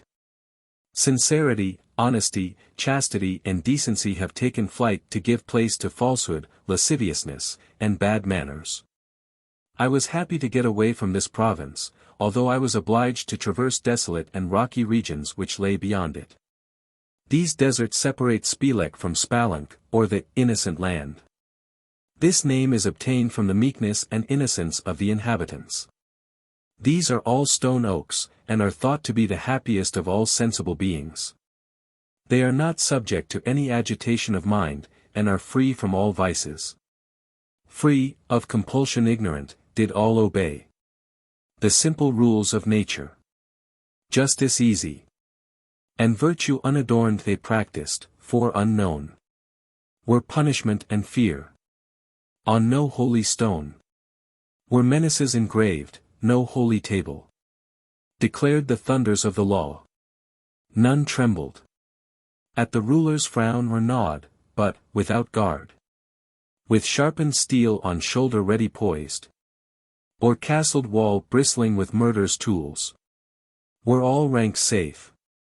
On no battlefield was victor crowned or bloody altar heaped with his kinsmen's corpses. With sports and pleasant tales, in infant innocence they lived. The innocence that lies in mother's lap unstained. Thus passed they from the fond embrace of peace, with easy change to death's determined grasp. When I came to this province, I found that the reputation which these people had gained, namely, that they practiced virtue from inclination rather than from the authority of law, was well founded. But as envy and ambition were entirely unknown to them, the inducements to excel, and the will for great things were wanting. They had no palaces, no courts, no fine buildings. They had no magistrates to administer law. No avarice to carry them to court. In fine, although without vices, they knew nothing of the arts, of splendid virtues, nor of any of the things which refine a people. They appeared to be rather an oak forest than a sensible and thoughtful nation. I travelled next through the province Kiliak. The natives of this province are born with certain marks on their foreheads, which point out how long they will live. At first I imagined these people to be happy, as death could never overtake them unexpectedly, nor tear them away in the midst of their sins.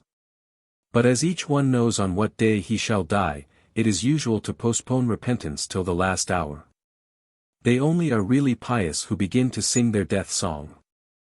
I saw several move about the streets with drooping heads and miserable looks, the signs upon their foreheads proclaimed their speedy dissolution.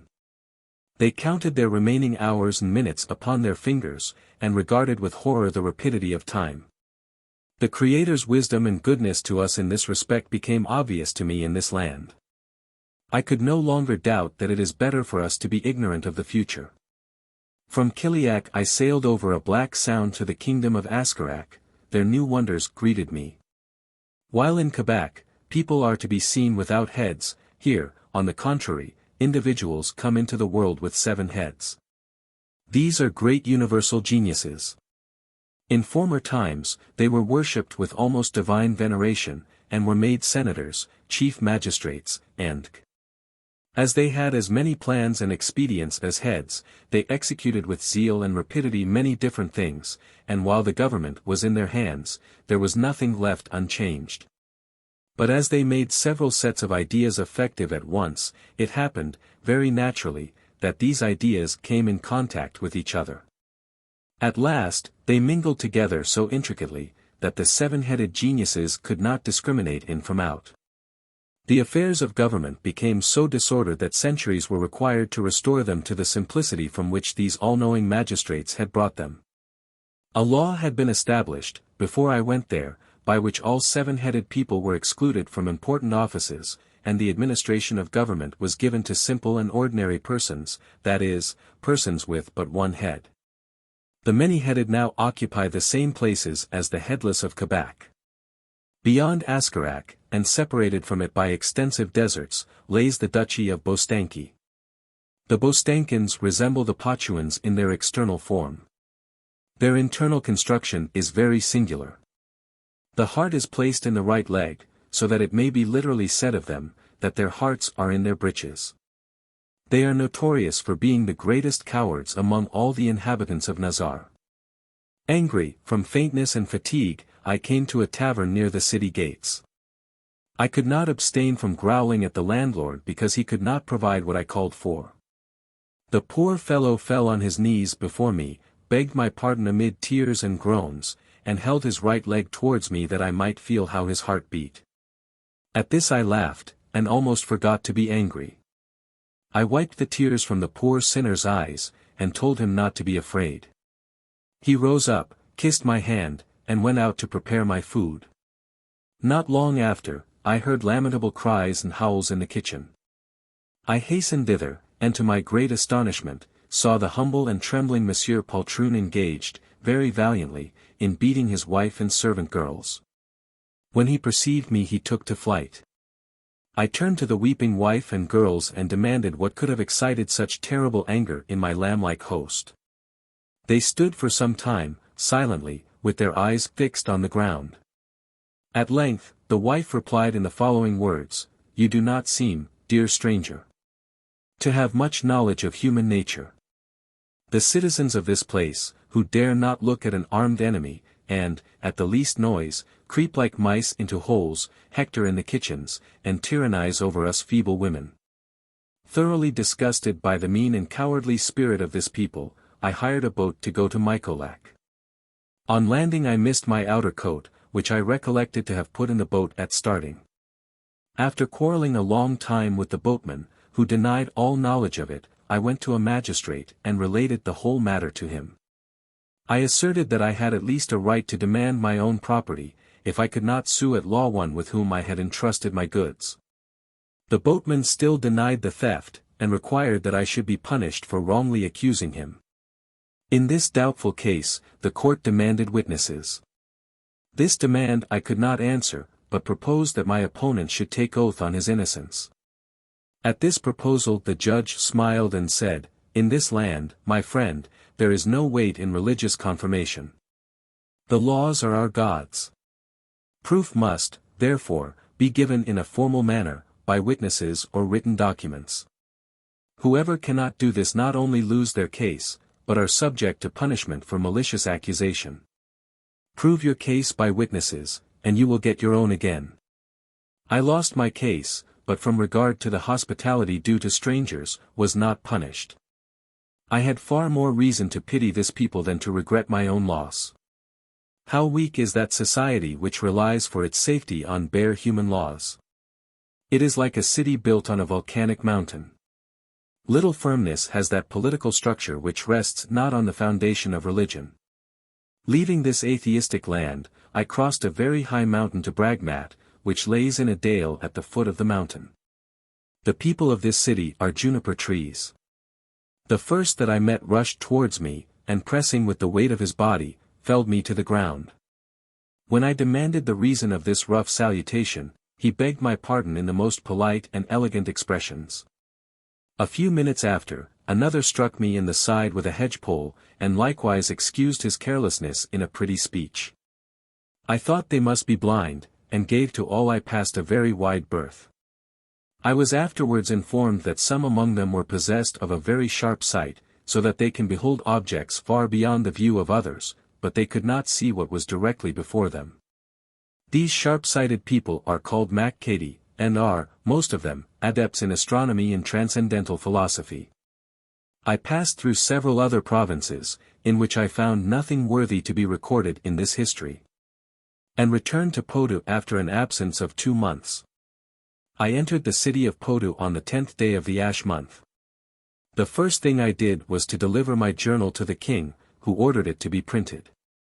It must be observed that the art of printing, which both the Europeans and Chinese claim to have invented, has been well known in Nazar for ages. The Potuans were so much pleased with my book that they were never tired of reading it. Little trees carried it about the streets and cried, "Court footman Keba's travels around the globe." Puffed up by my success, I now strove for higher things, and awaited, somewhat impatiently, an appointment to a great and respectable office. My expectations not being answered, I gave in a new petition, in which I eulogized my work and claimed a suitable reward for my uncommon merit. The mild and beneficent king was moved by my prayers, and promised to keep me in gracious remembrance. He kept his promise, but not to my liking, for his grace consisted only in making an addition to my stipend. I had pointed my nose another way, but not daring to press the king with more petitions, I made my complaint to the great chancellor. This very sensible personage listened to me with his usual urbanity, and promised to serve me. At the same time he advised me to abandon my unreasonable desires, and take a more exact view of my weak judgment and general insignificance. Nature, he said, has been a stepmother to you. You want, altogether, the talents which clear the road to important offices. You must creep before you walk, and it is foolish to think of flying without wings. He acknowledged my merits, but, he continued, it is not such merits as yours that will give you admittance to state affairs. If all merit should give this right, then every painter and sculptor, this for his skill in carving, that for his knowledge of colors, might demand a seat at the council board. Merit ought to be rewarded, but the reward should be adapted to the object, that the state may not suffer. This speech struck me, and had the effect to keep me very quiet for some time. But I could not endure the thought of growing grey in my base employment. I determined on the desperate attempt, which I had formerly considered, to improve the constitution, and thus, by a bold stroke, to advance my own and the country's welfare.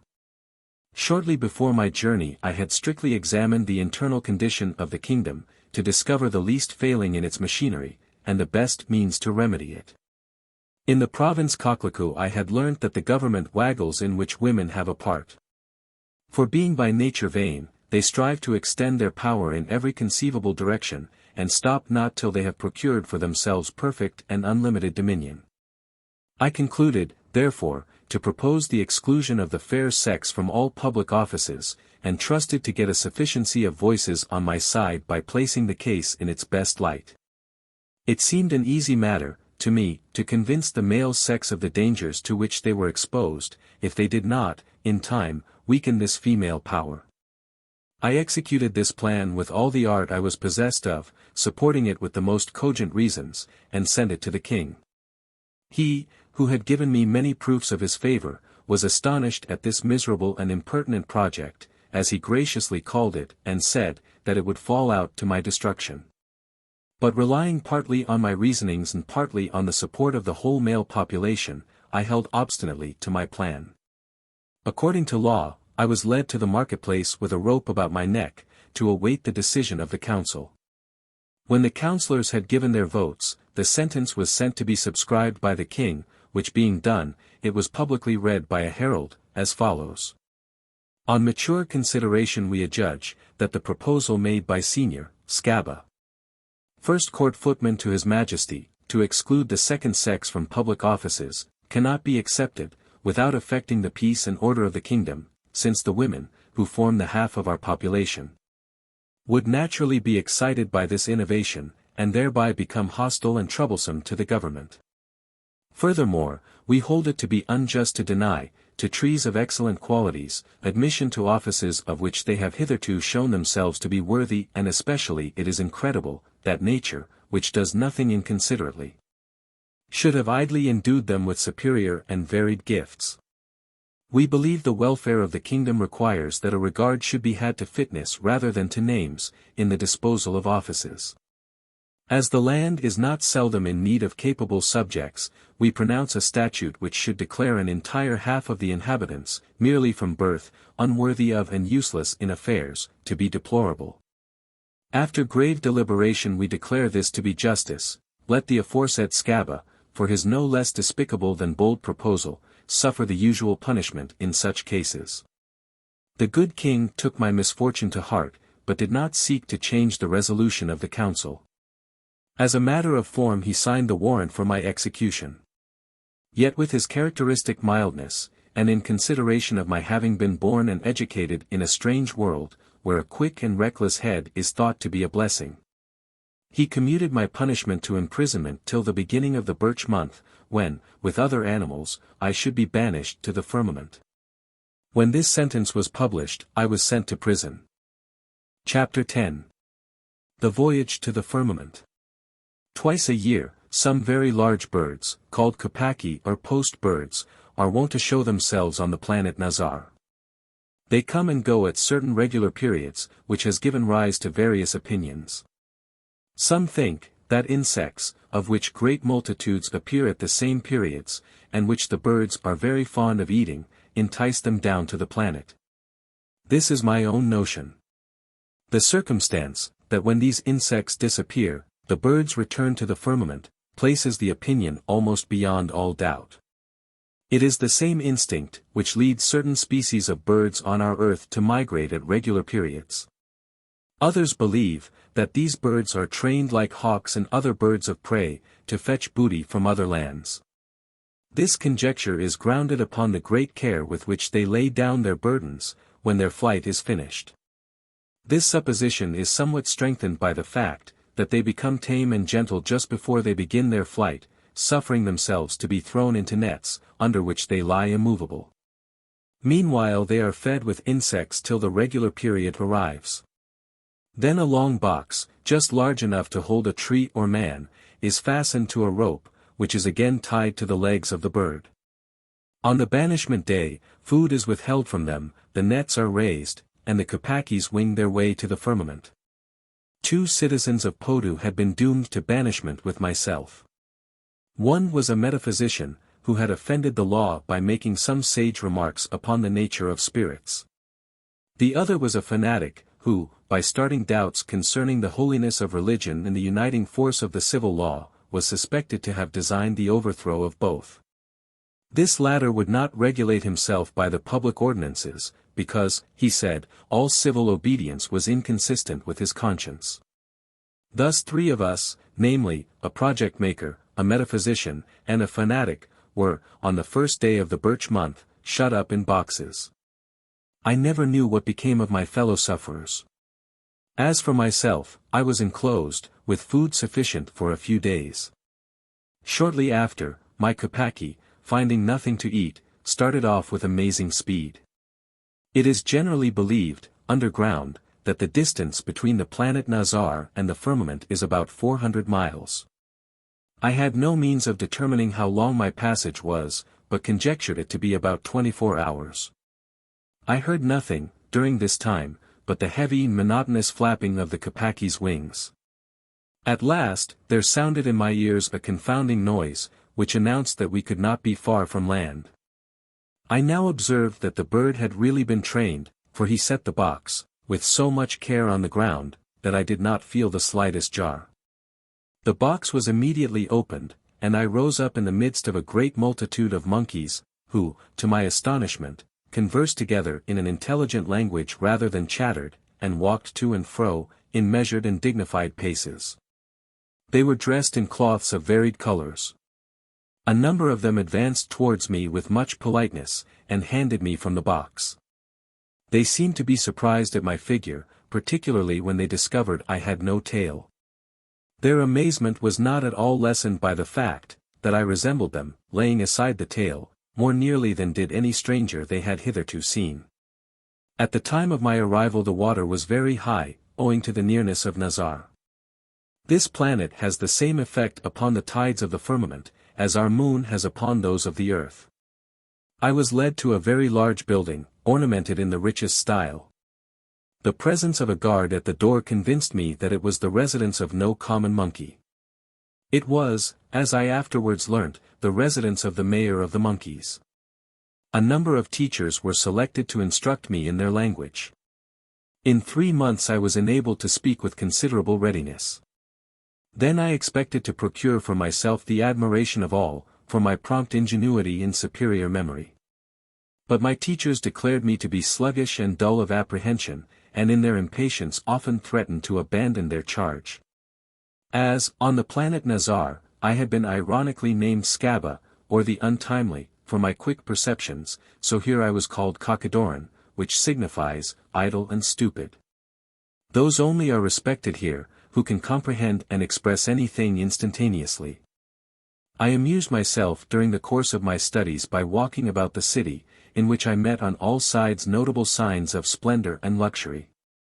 When I had finished my education, that is, when I could speak fluently, I was carried to the capital city Martinia, from which the whole country takes its name. The object of the mayor evidently was, to insinuate himself into the favor of a certain councillor, by presenting to him a strange and unprecedented animal. The government of Martinia is aristocratical. The state is administered by a great council, selected from the body of the old nobility. Before proceeding to the house of the Lord, to whom I was to be offered, the mayor led me to a hotel, where we could make ourselves presentable to his excellency. Several servants, called mascati, or dressers, joined us for this purpose. One took the mayor's sword to burnish it, another tied different colored bands to his tail. I will here remark, that nothing lays nearer to a monkey's heart than the adornment of his tail. When my conductor was polished, dressed and adorned, we departed for the president's palace, followed by 3 servants. On coming to the entrance, the mayor loosed his shoes, that he might not soil the marble floor. After waiting for a long time, with not a little impatience, we were suffered to enter the reception hall. Here the president sat in a golden chair. As soon as he saw us, the president burst out in a terrific laugh. I concluded either that he was seized by delirium, or that silly and insane laughter was a peculiarity of great people in Sardinia. In short, I took his lordship to be a fool. I afterwards expressed this opinion to the mayor. But he assured me that the president was a monkey of remarkable natural powers. That his mind was so comprehensive, that he not only determined matters of the highest importance at table, with his glass in hand, but even wrote or dictated a new statute between the courses. His Excellency tattled to me half an hour, his tongue wagging, the while, with an agility immeasurably superior to that of our European barbers. Then turning to my companion, he said, he would take me among his subordinate attendants, since he perceived, from my sluggish disposition, that I must have been born in the land of stupidity, where long-eared mortals, in perpetual fogs, oft lose their way to mire in horrid bogs. And consequently that I was unfit for any office of trust and respectability. I have, indeed, urged the mayor, observed a natural obtuseness in this man, nevertheless, when he is allowed time to think, he judges by no means badly. Of what use is that, replied the president. Here we need nimble officers, for the immense diversity of our affairs does not give us time to think. The president, having spoken thus, very gravely, and carefully examined my body, and directed me to lift a heavy weight from the floor. Seeing that I did this with ease, he remarked, Nature, although she has stinted you in the faculties of the soul, has compensated, in some measure, by granting to you a degree of bodily strength. I now received orders to go out and wait in the court. Soon after the mayor followed, and as he passed, told me that his Excellency had determined to include me in his train. I concluded from his lordship's undervaluing opinion of me, that my situation could not be very elevated. Still, I was curious to know my fate, and therefore asked the mayor if he knew what I was to be entrusted with. The mayor answered, His Excellency, with special grace, has appointed you for his chief porteur one, with a yearly pay of 25 sterculatus. A sterculatu is about $1 of our money. Furthermore, he will not require your services for any but himself and her grace, his lady. This answer was like a thunderstroke to me, but I was sensible that it was useless to object. I was carried to a chamber, where a supper of dried fruits was laid. After eating a little, my bed was pointed out to me. I threw myself upon the bed, but my mind was so agitated, that I could not for a time close my eyes in sleep. The pride and contempt with which the monkeys regarded me, provoked me almost to rage. A more than Spartan patience was needed to listen with indifference to their sneers. At last I slumbered. How long I know not, for in the firmament there is no division of night and day. It is never dark, except at a certain period, when the planet Nazar comes between the firmament and the subterranean sun. On awakening, I found at my side a mean-looking monkey, who asserted that he was my colleague. He had brought with him a false tail, which he fixed upon me, and then tied to it some ribbons of various colors. He told me that in half an hour the president would be ready to set out for the academy, and that I must prepare myself to begin my duties. The ceremony of promoting a doctor was to take place. We bore the president to the academy in a golden sedan, and were suffered to remain in the hall during the performance. At the entrance of the president, all the doctors and masters of art rose and turned their tails towards him. To a dweller on the earth, such salutations would probably have appeared unseemly and ridiculous, as such a movement with us is expressive of indifference or dislike. But every land has its own customs. I have seen so many strange ceremonies and varied usages, that I have come to observe, rather than laugh at them. The act of promotion, on this occasion, was performed with the following ceremonies. The candidate was placed in the middle of the hall. Then 3 officers, each with a pail of cold water, approached him with measured steps. Each in turn dashed his bucket of water in the candidate's face. The sufferer is obliged to receive this bath without distorting his countenance, on pain of forfeiting his degree. Odorous oils were then sprinkled over him, and finally a powerful vomit was given to him. When this last dose had produced its usual effect upon the candidate, he was pronounced to be a lawfully graduated doctor. I turned to a learned doctor, who stood near me, and humbly asked him the meaning of all I had seen. First expressing his pity for my ignorance, the sneering pedant condescended to inform me, that the ceremony of the water was significant of the preparation for a new course of life and duty, the ointment, of elevation above the mass. And the vomit, of the extermination of prejudice and error. I fancied, but I did not say so, that my dignified instructor in the mysteries needed a fresh vomit. The Martinianic religion is not at all practical. There are 230 speculations concerning the form and being of God, and 396 of the nature and qualities of the soul. There are many churches and theological seminaries, but in neither is taught the way to live and die well. The people are all critics, who go to be amused by the art and delicacy of the holy teachers. The more obscure and involved the propositions of their preachers, the more are they praised. The Martinians are indifferent to everything they can easily understand. Martinia is the paradise of project makers.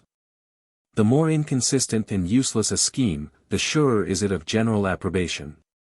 When I once spoke with an enthusiastic monkey, of the earth and its inhabitants, he fell upon the notion, to bore through to the surface, and make a convenient and easy way of communication. He prepared a long and eloquently worded plan on this subject, which pleased and excited every body. A company was formed, and named the Subterranean Boring Company. Its originator, Hi-Ho Popcoke, was made its president. The stock was seized on with avidity, and the project was not abandoned until a multitude of families had been ruined, and the public affairs brought into the greatest disorder. And even then the scheme was dropped, less from its supposed impracticability, than from the length of time required to accomplish it. The author of it was not only left unpunished, but was overwhelmed with the general applause, for the originality and boldness of his attempt. The Martinians are used to console themselves on such occasions, by repeating the following couplet. The project ended in defeat. The notion was, however, neat. When I had thoroughly studied the character of this people, I determined to take advantage of their weaknesses, and by some outrageous proposal, to gain their respect, and thereby better my condition. I revealed my intention to a shrewd old monkey, who encouraged me in these words. Who would succeed in Martinianic land? Must quit the useful, to propose the grand. Hazard those deeds, that to the gallows pave. Thy fortune's made. Here's honor for the knave. After due deliberation, my choice became fixed upon that ornament for the head, called wigs by us. I had previously noticed that the land contained a multitude of goats. With the hair of these creatures I proposed to manufacture my wigs. My stepfather had been engaged in the trade, and as I had, with the inquisitiveness of youth, observed the process, I could bungle at it. I made a goat's hair wig for myself, and adorned with it, presented myself to the president. This dignitary was astonished at the new and uncommon decoration. He seized it from my head, and placing it on his own, hastened in a very undignified manner to the mirror. So enraptured was he at the sight of the pompous protuberance, that he shrieked out, Divine art, how like a god am I! He sent immediately for her grace to partake in his joy. She was not less pleased than her lord. She embraced him, kissed him, and assured him that she had never seen him more handsome. The president addressed himself to me with much less haughtiness than usual. O Cockadoran, he exclaimed, if this discovery of yours pleases the council as well as it does me, your fortune is made. You may hope for the most honorable reward the state can give. I gracefully thanked His Excellency, and immediately wrote a petition, which I requested him to lay before the council. His Excellency took the petition together with the wig, and departed. I understood that all the cases which were to come before the council on this day, had been laid aside, so inquisitive were all to hear and examine my project. The work was accepted, and an appropriate reward was adjudged to me. I was called up to the council chamber. On my entrance, an old monkey stood up, and, after thanking me in the name of the whole republic, proclaimed that my work should be rewarded as its merits deserved.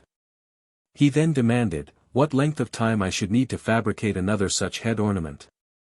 I replied, that it was reward enough for me, that my curious workmanship had gained the approbation of the great men who composed the council. For the rest, I bound myself to make another wig in 2 days, and also to manufacture wigs enough for the whole city in a month, provided I might count upon the assistance of a number of monkeys, accustomed to work. This proposal, however, made the president hot about the ears, and he exclaimed with much eagerness, "It is not fit, my dear Cockadorn, that this ornament should be common to the whole town, for being worn by all without distinction. It will become ordinary and vulgar.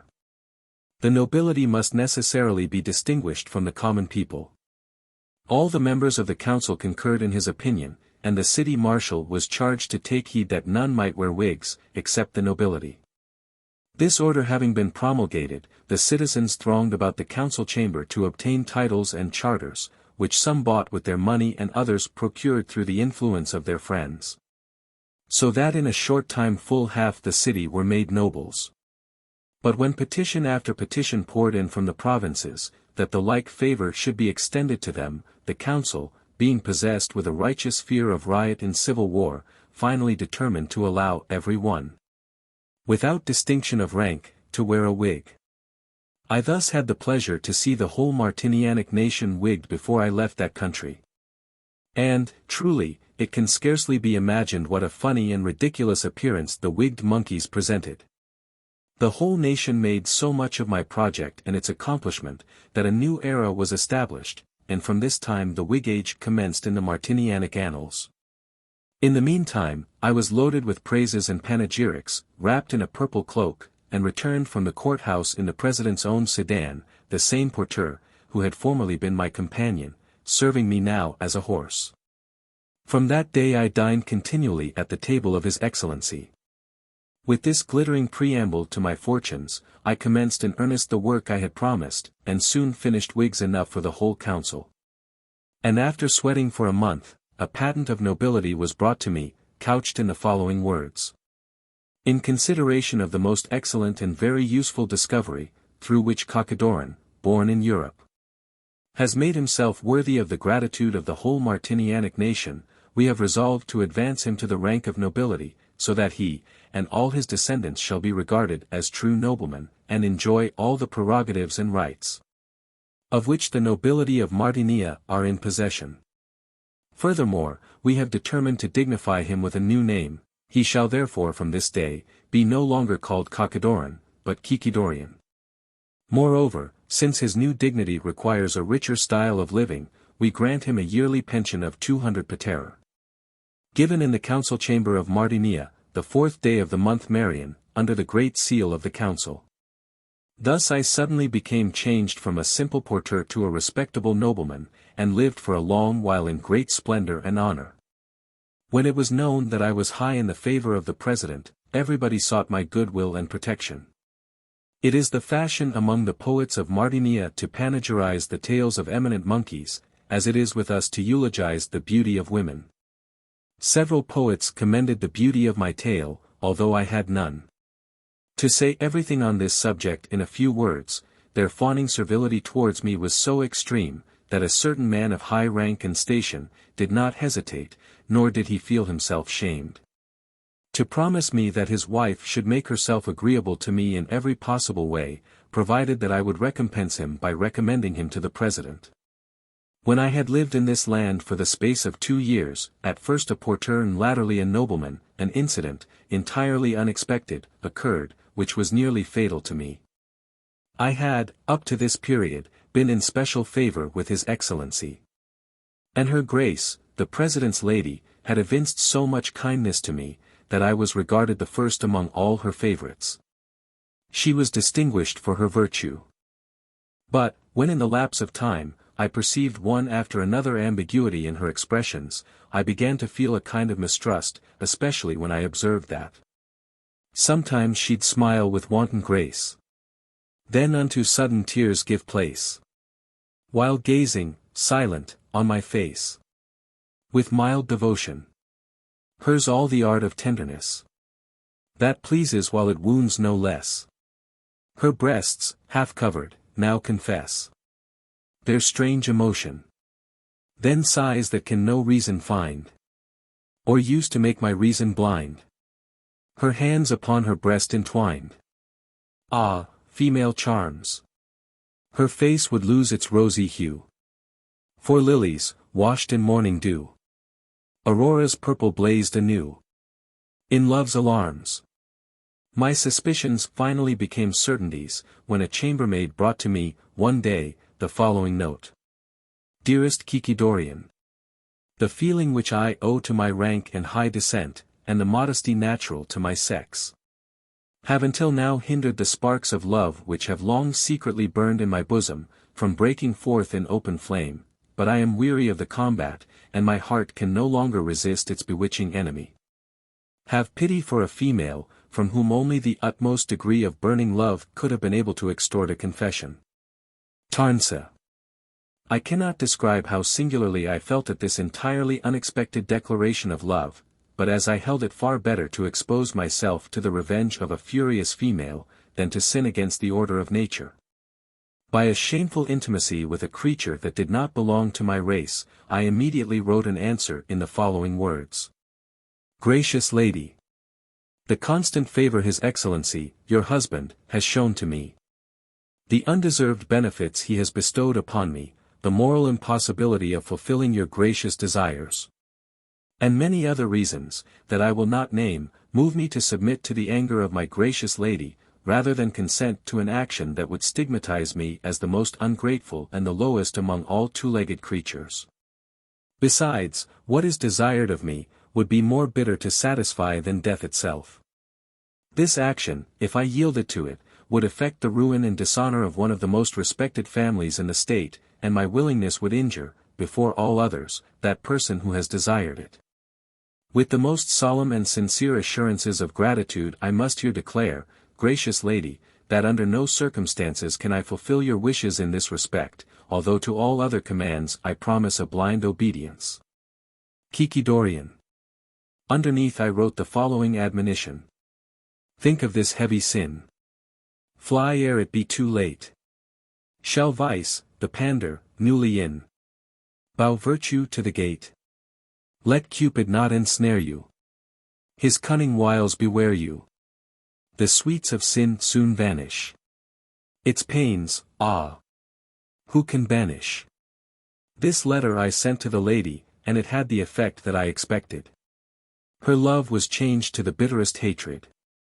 In vain her glowing tongue would vie to tell her frightful agony. Despairing shame her accents clip. They freeze upon her snowy lip. No tears did flow. Such pain oft dries the blessed current of the eyes. Fell vengeance from her black orbs glanced, while like a fury, she advanced. Nevertheless, she restrained her fury, until she recovered the love letter she had written to me. As soon as she had secured it, she hired some persons to testify by oath, that, in the absence of His Excellency, I had attempted to violate her. This fable was represented with so much art and speciousness, that the President did not doubt its truth, and I was ordered to be put in prison. In this, my despairing condition, I saw no other means of deliverance than to confess the crime, with which I had been charged, and supplicate the President for mercy, which being done, my life was conceded. But I was doomed to perpetual imprisonment. My charter of nobility was immediately taken from me, and I was sent to the galleys as a slave. My destination was to one of the ships belonging to the Republic, which then lay ready to sail for Mezenders, or the Land of Wonders. Thence were brought the wares that Martinia cannot produce. This ship, on board of which my evil fortune had now cast me, was propelled both by sails and oars, at each or two slaves were chained, consequently I was attached to another unfortunate. I was consoled, however, by the prospect of a voyage, during which I hoped to find new food and nourishment for my insatiable inquisitiveness, although I did not believe all that the seamen told of the curious things I should see. Several interpreters accompanied us, these being made use of by the Mezendaric merchants in the course of their commercial negotiations. Chapter 11. The Voyage to the Land of Wonders. Before I proceed to the description of this sea voyage, I must first caution all severe and unmerciful critics not to frown too much at the narration of things, which seem to war against nature, and even surpass the faculties of faith in the most credulous man. I relate incredible but true things, that I have seen with my own eyes. Raw and ignorant ninnies who have never started a foot from their homes, regard everything as fable, whose equal they have never heard of or seen, or, with which they have not been familiar from childhood. Learned people, on the contrary, especially those who have a deep knowledge of natural history, and whose experience has proved to them how fruitful nature is in changes, will pass a more reasonable sentence upon the uncommon things narrated.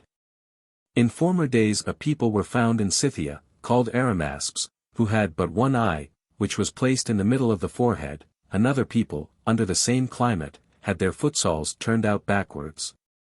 And in Albany were people born with grey hairs. The ancient Sanramates ate only on every third day and fasted the other two. In Africa were certain families who could bewitch others by their talk. And it is a well-known fact, that there were certain persons in Illyria, with 2 eyeballs to each eye, who killed people by merely looking at them. This, however, they could do only when they were angry. Then their fierce and scintillating stare was fatal to whomever was rash or unfortunate enough to meet it. On the mountains of Hindostan were to be found whole nations with dogs' heads, who barked, and others who had eyes in their backs. Who would believe this and even more, if Pliny, one of the most earnest writers, had not solemnly assured us, that he had neither heard nor read the least hereof, but had seen it all with his own eyes? Yes, who would have imagined that this earth was hollow, that within its circumference were both a sun and moon, if my own experience had not discovered the secret? Who would have thought it possible, that there was a globe, inhabited by walking, sensible trees, if the same experience had not placed it beyond all doubt? Nevertheless, I will not pick a quarrel with any one, on account of his incredulity in this matter, because I must confess, that I myself, before I made this voyage, mistrusted whether these tales might not have arisen from the exaggerated representations of seamen, or that they were the result of that well-known qualification of this class of men, familiarly styled the spinning a yarn. In the beginning of the month Rader, we went on board our ship, weighed anchor, and the wind in swelling sails embraced the bending masts. And, like an arrow in the air, with lightning speed, the keel shrieked through the foaming billows. The wind was fair for some days, during which we poor rowers had a comfortable time, for the oars were not needed, but on the 4th day it fell calm. The sails did fall, in haste the seats were fixed. With plashing stroke, the oars smote heaven in the waters. For a long time we met with nothing, but as soon as we lost sight of land, strange figures raised themselves from the quaking gulf. They were mermaids, who, when the weather becomes calm and the billows rest themselves, rise to the surface and swim towards any passing ship, to ask for alms. Their language was so similar to the Martinianic, that some of our sailors could speak with them without an interpreter. One of these singular creatures demanded of me a piece of meat. When I gave it to her, she looked at me steadily for a time, and said, "You will soon become a hero, and rule over mighty nations." I laughed at this divination, for I considered it empty flattery, although the sailors swore to it, that the mermaid's prediction seldom failed. At the end of 8 days we came in sight of land, which the seamen called Picardania. As we entered the harbor, a magpie came flying towards us, which, they said, was the Custom House Inspector General. When this dignitary had flown thrice around the ship, he returned to the shore and came back with 3 other magpies. These seated themselves on the prow of the ship. I came very near bursting with laughter, when I saw one of our interpreters approach these magpies, with many compliments, and heard him hold a long conversation with them. They had come for the purpose of examining our freight and detecting any forbidden articles that we might have concealed. When all was found correct, we were suffered to unload. As soon as this was done, a number of magpies flew to the ship, who proved to be merchants. The captain then went ashore, accompanied by myself and 2 monkeys, namely, our supercargo and an interpreter. After clearing the ship and disposing of the cargo, we returned, and shortly set sail. In 3 days we reached Musicland. After casting anchor, we went on shore, preceded by one of the interpreters, who carried a bass viol in his hand. As we found the whole country about us empty and desolate, discovering nowhere any trace of living creatures, the captain ordered a trumpet to be sounded, to inform the inhabitants of our arrival. Before the echoes of the blast from the trumpet had subsided, and they seemed to penetrate farther and reverberate longer than usual from the perfect stillness of this apparently void region, about 30 musical instruments came hopping towards us. These were bass viols. On the very long neck of each was placed a little head. The body was also small, and covered by a smooth bark, which, however, did not close entirely around the frame, but was open in front and disposed loosely about them. Over the navel, nature had built a bridge, above which 4 strings were drawn. The whole machine rested on a single leg, so that their motion was a spring rather than a walk. Their activity was very great, and they jumped with much agility over the fields. In short, we should have taken them for musical instruments, as their general appearance purported, if they had not had each 2 arms and hands. In the one hand was a bow, the other was used upon the frets. When our interpreter would converse with them, he put his viol in its position, and commenced playing an air. They immediately answered him by touching their strings, and thus alternating with each other, a regular musical conversation was carried on. At first they played only adagio, with much harmony, then they passed over to discordant tunes, and finally concluded with a very pleasant and lively presto. As soon as our people heard this, they leaped and sung for joy, saying, that the bargain for the wares was now fixed. Afterwards I learnt that the adagio, they first played, was merely an opening or preface to the conversation, and consisted only of compliments, that the discordant tones which followed, were bickerings and disputes about prices. And, finally, that the sweet-sounding presto indicated that an agreement had been made. At the conclusion of these negotiations, the wares stipulated for were landed. The most important of these is colophonium, with which the inhabitants rub their bows or organs of speech. Late in the month of Cusan, we set sail from Musicland, and after some days sailing hove in sight of a new land, which, on account of the foul smell that reached our noses at a great distance, our seamen supposed to be Pyglossia. The inhabitants of this land are not very unlike the human race in their general appearance, the sole difference being, that these people have no mouth, they speak from the face which turns towards the south when the nose points to the north.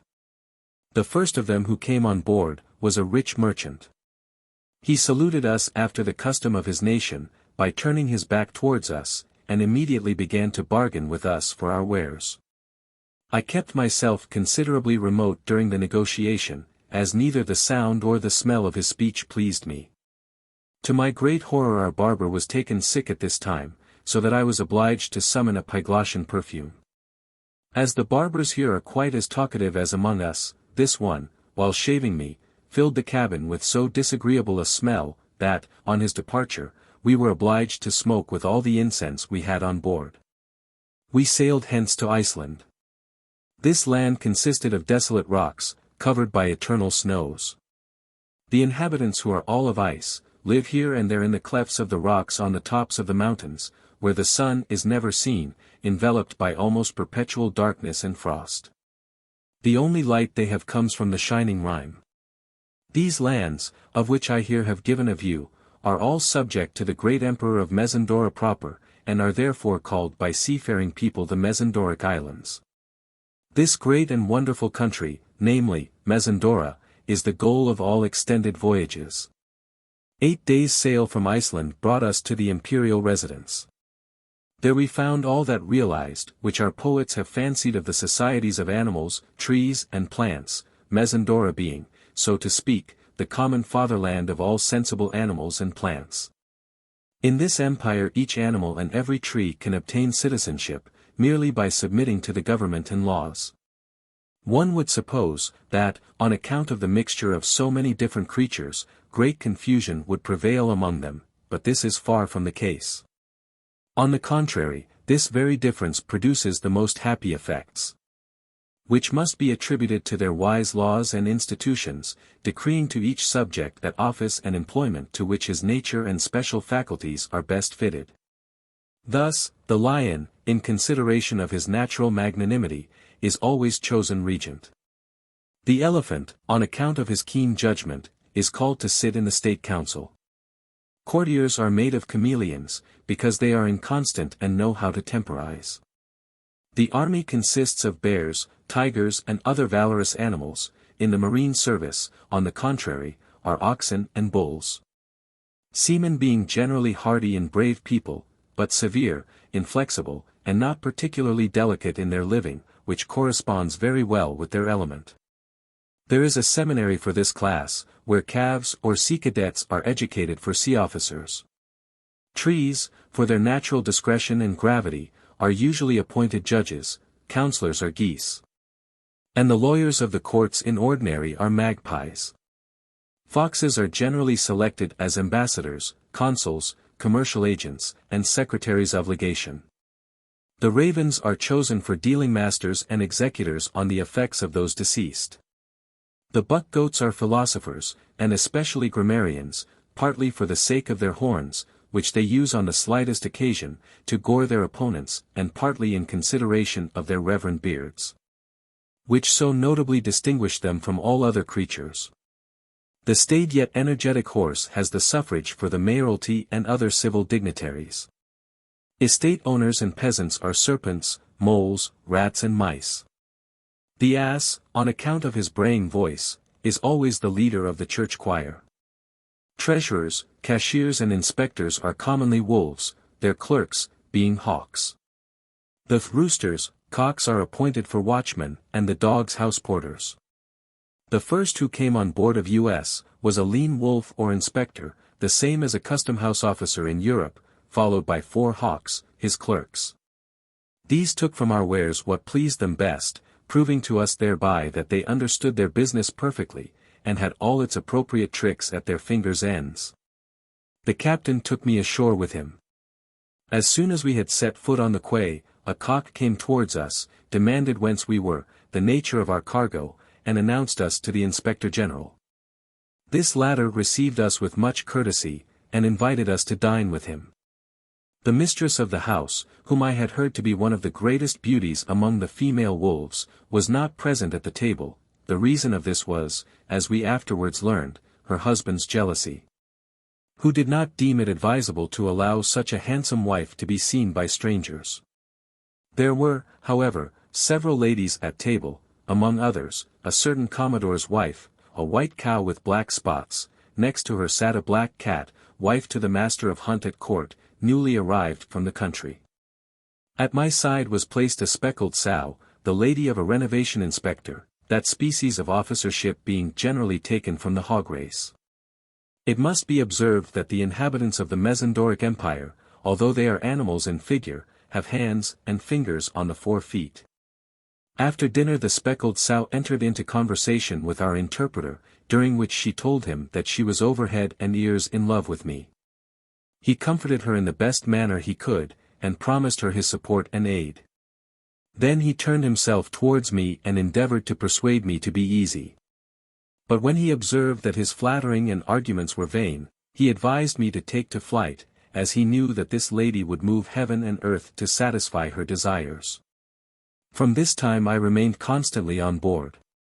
But the ship itself was not a fortification sufficiently secure from the attacks of this lady, who by messengers and love letters strove to melt the ice that surrounded my heart. Had I not, in the shipwreck I afterward suffered, lost my papers, I should now give some specimens of the swine's poetry. I have forgotten it all, except the following lines, in which she praises her being thus. O thou, for whom my too fond soul most ardently doth thirst, for whom my earliest passion, in retirement I have nursed. Think not my figure homely, though it be endued in bristles. What beauty hath the leafless tree, through which the cold wind whistles? How unadorned the noble horse, when of his beauteous mane he's shorn? Oh! Who would love a purring cat, all in her furlessness forlorn? Ah, look around my darling pig! Look on all living things. From the huge unwieldy mammoth to the smallest bird that sings. Were these not shagged or feathered all, how loudly should we jeer? Who would warmly strive to please e'en man, were man without a beard? After our truck was finished and a rich freight stowed away, we sailed for home. We had scarcely got into the open sea when it suddenly became calm, but soon after the wind breezed up.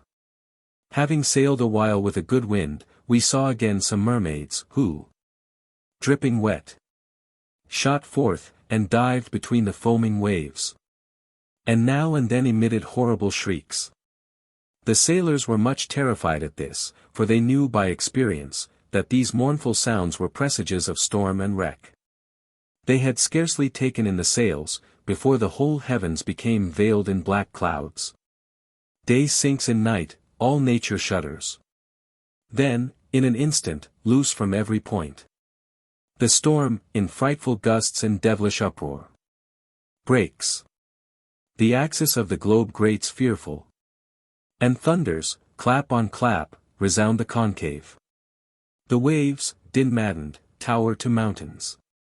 Wildly, gone her helm, the half-crushed craft tumbles ungovernable. Now despairing shrieks, mingling with ocean's roar and crash of heaven, rise from the peopled deck, 'tis finished.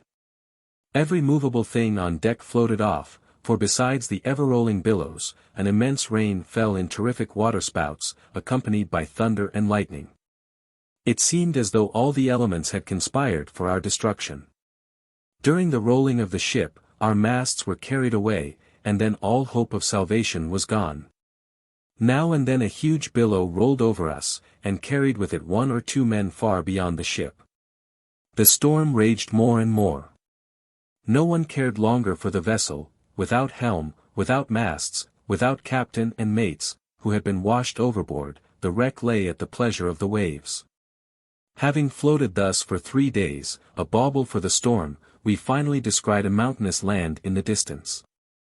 While rejoicing in the hope of soon reaching this haven, our vessel struck so hard against a blind rock, that she was instantly dashed in pieces.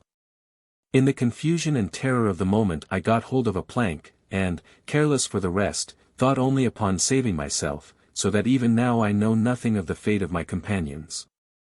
I was quickly driven forth by the billows. And this was fortunate for me, for otherwise I should have been crushed among the timbers of the ship or torn in pieces by the jagged rocks upon which we had been cast, or escaping this should eventually have perished from hunger and fatigue. I was wafted by the waves within a cape, where the sea was calmer, and where the roaring of the excited ocean sounded less frightfully. When I saw that I was near the shore, I began to scream vigorously, hoping to call the inhabitants to my assistance. I soon heard a sound on the seashore, and saw some of the natives come from a wood near by. They got into a yawl and sailed towards me. This boat being curiously fashioned of osier and oak branches twisted together, I concluded that this people must be very wild and uncultivated. I was heartily glad, when I found them to be men, for they were the first human beings I had met during the whole voyage. They are very like the inhabitants of our globe, who live in hot climates. Their beards are black and their hair curled. The few among them who have long and light hair, are considered monsters. The land which they inhabit is very rocky, from the curved ridges of the rocks and the connecting tops of the mountains, which cut the air in multiplied sinuosities. Every sound reverberates in echo upon echo from the dales below. The people in the yawl approached the plank upon which I floated, drew me from it, carried me to the shore, and gave me to eat and drink. Although the food did not taste very good, yet as I had fasted for 3 days, it refreshed me very much, and in a short time I regained my former strength. Chapter 12. The author's arrival in Quama. Meanwhile a large multitude of people collected around me from all parts. They requested me to speak, but as I did not understand their language I could not answer them. They repeated often the word dank, dank, and supposing them to be Germans, I addressed them in this language, then in Danish, and finally in Latin, but they signified to me, by shaking their heads, that these languages were unknown to them. I tried at last to declare myself in the subterranean tongues, namely, in Nazaric and Martinianic, but it was in vain. After having addressed each other, thus incomprehensibly for a long time, I was carried to a small hut, formed of wickers intricately twisted. In this hut were neither chairs nor tables, these people seat themselves on the ground to eat. Instead of beds they spread straw on the earthy floor, upon which they throw themselves indiscriminately at night. Their food is milk, cheese, barley bread and meat, which they rudely broil on the coals, for they do not understand cooking. Thus I lived with them, like a dog, until I learned so much of their language, that I could speak with them and assist them a little in their ignorance. The simplest rules of living that I prepared for them were considered as divine commands. My fame soon spread abroad, and all the villages around sent forth crowds to a teacher, who, they believed, had been sent to them from heaven. I heard even, that some had commenced a new chronology from the date of my arrival. All this pleased me only so much the more, as formerly in Nazar I had been abused for my imprudence and wavering judgment, and in Martinia despised and commiserated for my ignorance. True, indeed, is the old proverb, that among the blind the one-eyed rules. I had now come to a land, where with little understanding, I could raise myself to the highest dignities. There were here the best opportunities to employ my talents, since this fruitful land produced in abundance whatever subserved for pleasure and luxury as well as usefulness and comfort. The inhabitants were not indocile nor were they wanting in conception, but since they had been blessed with no light without themselves, they groped in the thickest darkness. When I told them of my birth, my native land, of the shipwreck I had suffered, and of other occurrences in my voyages, not one would credit me. They thought rather that I was an inhabitant of the sun, and had come down to enlighten them, wherefore they called me Pickle Sue, that is the sun's ambassador. For their religion, they believed in and acknowledged a God, but cared not at all to prove his existence. They thought it enough for them that their forefathers had believed the same. And this blind submission to time-honored formulae was their simple and sole theology. Of the moral law, they were ignorant of all commandments save this, do not unto others that which you would not have others do unto you. They had no laws. The will of the emperor was their only rule. Of chronology they had but a slight conception, their years were determined by the eclipses of the sun by Nazar's intervention. Were one asked his age, he would answer, that he had attained so many eclipses. Their knowledge of natural science too, was very unsatisfactory and unreasonable, they believed the sun to be a plate of gold, and the planet Nazar, a cheese. Their property consisted in hogs, which, after marking, they drove into the woods, the wealth of each was determined by the number of his swine. I applied myself, with all the fervor imaginable, to refine and enlighten this rude, yet promising people, so that shortly I came to be regarded among them as a saint. Their trust in my wisdom was so great, that they thought nothing impossible with me. Therefore, when overtaken by misfortune, they would hasten to my hut and pray for my assistance. Once I found a peasant on his knees before my door, weeping, and bitterly complaining over the unfruitfulness of his trees, and beseeching me to use my authority, that his trees should bear fruit to him abundantly, as of old. I had heard that this whole country was governed by a regent, whose residence, or palace, at that time, was about 8 days' travel from the town where I lived. I say at that time, because the court dwelt, not in substantial, fixed houses, but in tents, and the residence was moved at pleasure from one province to another. The ruler at that period was an old man, named Keba, which signifies, the great emperor. In consideration of its many large provinces, this country was indeed a great empire. But, from the ignorance of the inhabitants, who made little use of their many natural advantages, and also from the absence of that unanimity among the provinces, which would have dignified and strengthened their councils, and subserved for their mutual protection, they were exposed to the attacks and mockeries of their more vigorous neighbors, and not unfrequently obliged to pay tribute to nations much inferior to themselves. The report of my name and power was spread in a short time even to the remotest provinces. Nothing could be done without consulting me, as an oracle, and when any undertaking miscarried, its failure was ascribed to my indifference or indignation. Wherefore, oblations were frequently made to assuage my anger. Finally the rumor was carried to the ears of the old emperor, that a great man had come into his dominions, in a strange dress, who gave himself out as ambassador of the sun, and had proved himself more than man. By bestowing to the Quamites, thus the inhabitants were called, after the name of the land, Quama, wise and almost divine rules of life. He therefore sent ambassadors, with orders to invite me to the imperial residence. These were 30 in number, all clothed in tiger skins, this dress being considered in Quama the greatest of ornaments, since none were permitted to wear it, but those who had distinguished themselves in war against the Tanaquites. A nation of sensible tigers, and the mortal enemies of the Quamites. I had built, in the town where I dwelt, a walled house, after the European style. At the sight of it, the imperial ambassadors were astonished, and exclaimed that it was a work beyond human powers.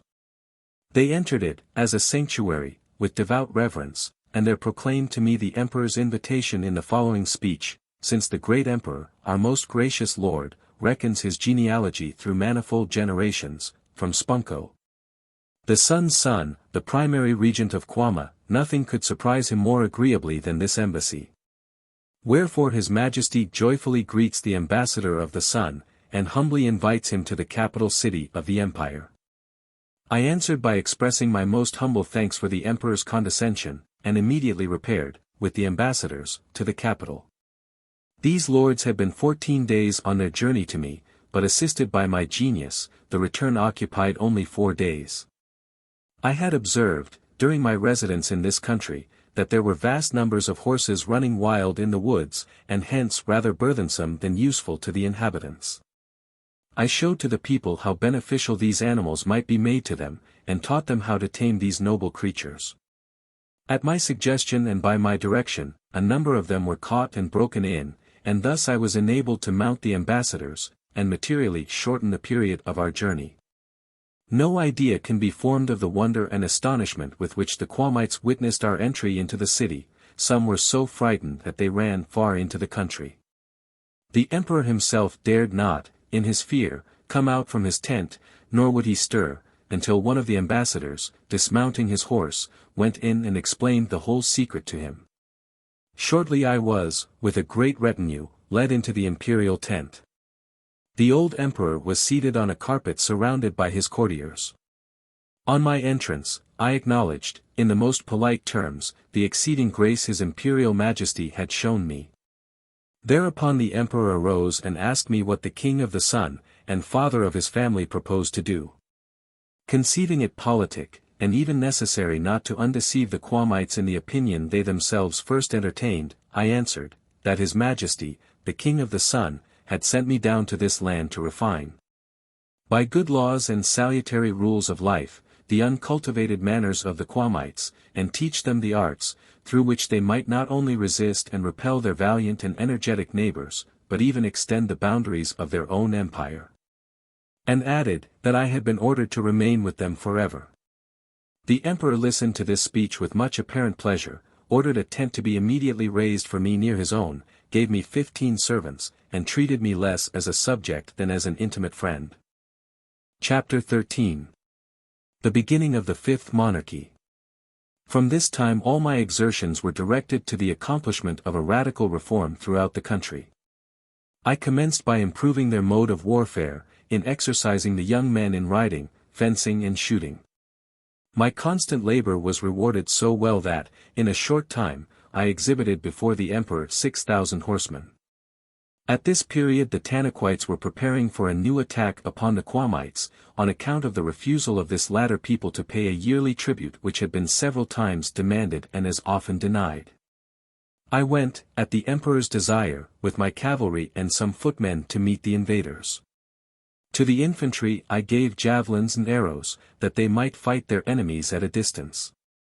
For the Quamites had formerly used only short swords or poignards, and consequently were obliged to meet in close combat their frightful foes, the Tanaquites, who excelling them greatly in personal strength, had great advantage over them. Hearing that the enemy were approaching the boundary, as commander-in-chief, I repaired instantly towards them. On meeting the invaders I caused the footmen to attack them with their javelins. This put them into panic and flight, and determined the fate of the day. The enemy suffered a terrible defeat, and the Tanaquitic leader, with 20 other noble tigers, were taken prisoners alive and carried in triumph to Kema. It is not possible to describe the general and tumultuous joy that filled the whole country for this glorious victory, because in former wars the Quamites had generally been obliged to lay down their arms. The emperor commanded the prisoners to be immediately executed, according to old custom, but considering this a horrible custom, I persuaded him to respite them, and put them in prison for further deliberation. I had observed that this land was very rich in saltpetre, and had collected a considerable quantity for the purpose of making powder. This intention I had kept secret, however, from all except the emperor, whose permission I needed to establish manufactories for rifles and other guns. With the aid of these I hoped in a short time to subdue all the enemies of the empire. When I had finished some 100 rifles and prepared balls suitable for them, I made a trial of my project to the astonishment of all. A certain number of soldiers were selected to learn this military art, and were exercised in the management of the guns. When this body of soldiers had become accustomed to the use of these new engines of war, and could employ them effectively, a review was held, after which the emperor proclaimed me Jakal, that is, generalissimo over the whole army. While all these matters were pending, I had entered into an intimate friendship with the brave leader of the Tanaquites, the imprisoned Tomopoloko, with whom I held frequent and interesting conversations, with the object of learning the constitution, character, and customs of his nation. I could not but observe, to my great astonishment, that they were a witty, moral and enlightened people, and that the sciences were earnestly and effectively cultivated by them. The chief told me, that towards the east were a valorous people, against whose attacks, the Tanaquites were obliged to keep themselves always prepared. The inhabitants of that country, he added, were small, and in reality much inferior in bodily strength to those of Tanakis. But being of superior acuteness and agility, and excellent bowmen, they had in fact, often forced the Tanaquites to sue for peace. I soon came to know, that this formidable nation consisted of cats, and that they had distinguished themselves among all the nations under the firmament, for their rational judgment and political acumen. It provoked and pained me not a little, that skillfulness, the sciences, and polite manners, should be universally among the animals of the subterranean world, while only real human beings, namely, the Quamites, were sunk to the profoundest depths of uncultivated barbarism. I consoled myself, however, in the hope that, through my endeavors, this shame would soon cease, and the Quamites would recover that dominion, which belonged to them as men over all other animals. Since their last defeat, the Tanaquites kept very quiet for a long time, but when they found out the nature and condition of our cavalry, when they discovered that those centaurs, who had frightened them so terribly at first, were nothing in reality, but tamed horses with men seated upon them, they took courage and armed new troops against the Quamites, under the command of their king. Their whole army consisted of 20,000 tigers, all veteran soldiers, heroes of many hard-fought fields, except 2 regiments of new recruits. These hastily collected warriors were, however, more formidable in name and numbers than in service. Already sure of victory, they fell at once upon Kema. I immediately ordered against them 12,000 infantry, among whom were 600 musketeers, and 4,000 horsemen. As I had not the slightest doubt of a fortunate termination to this expedition, I requested the emperor to take command of it, and thus reap the honor of the victory.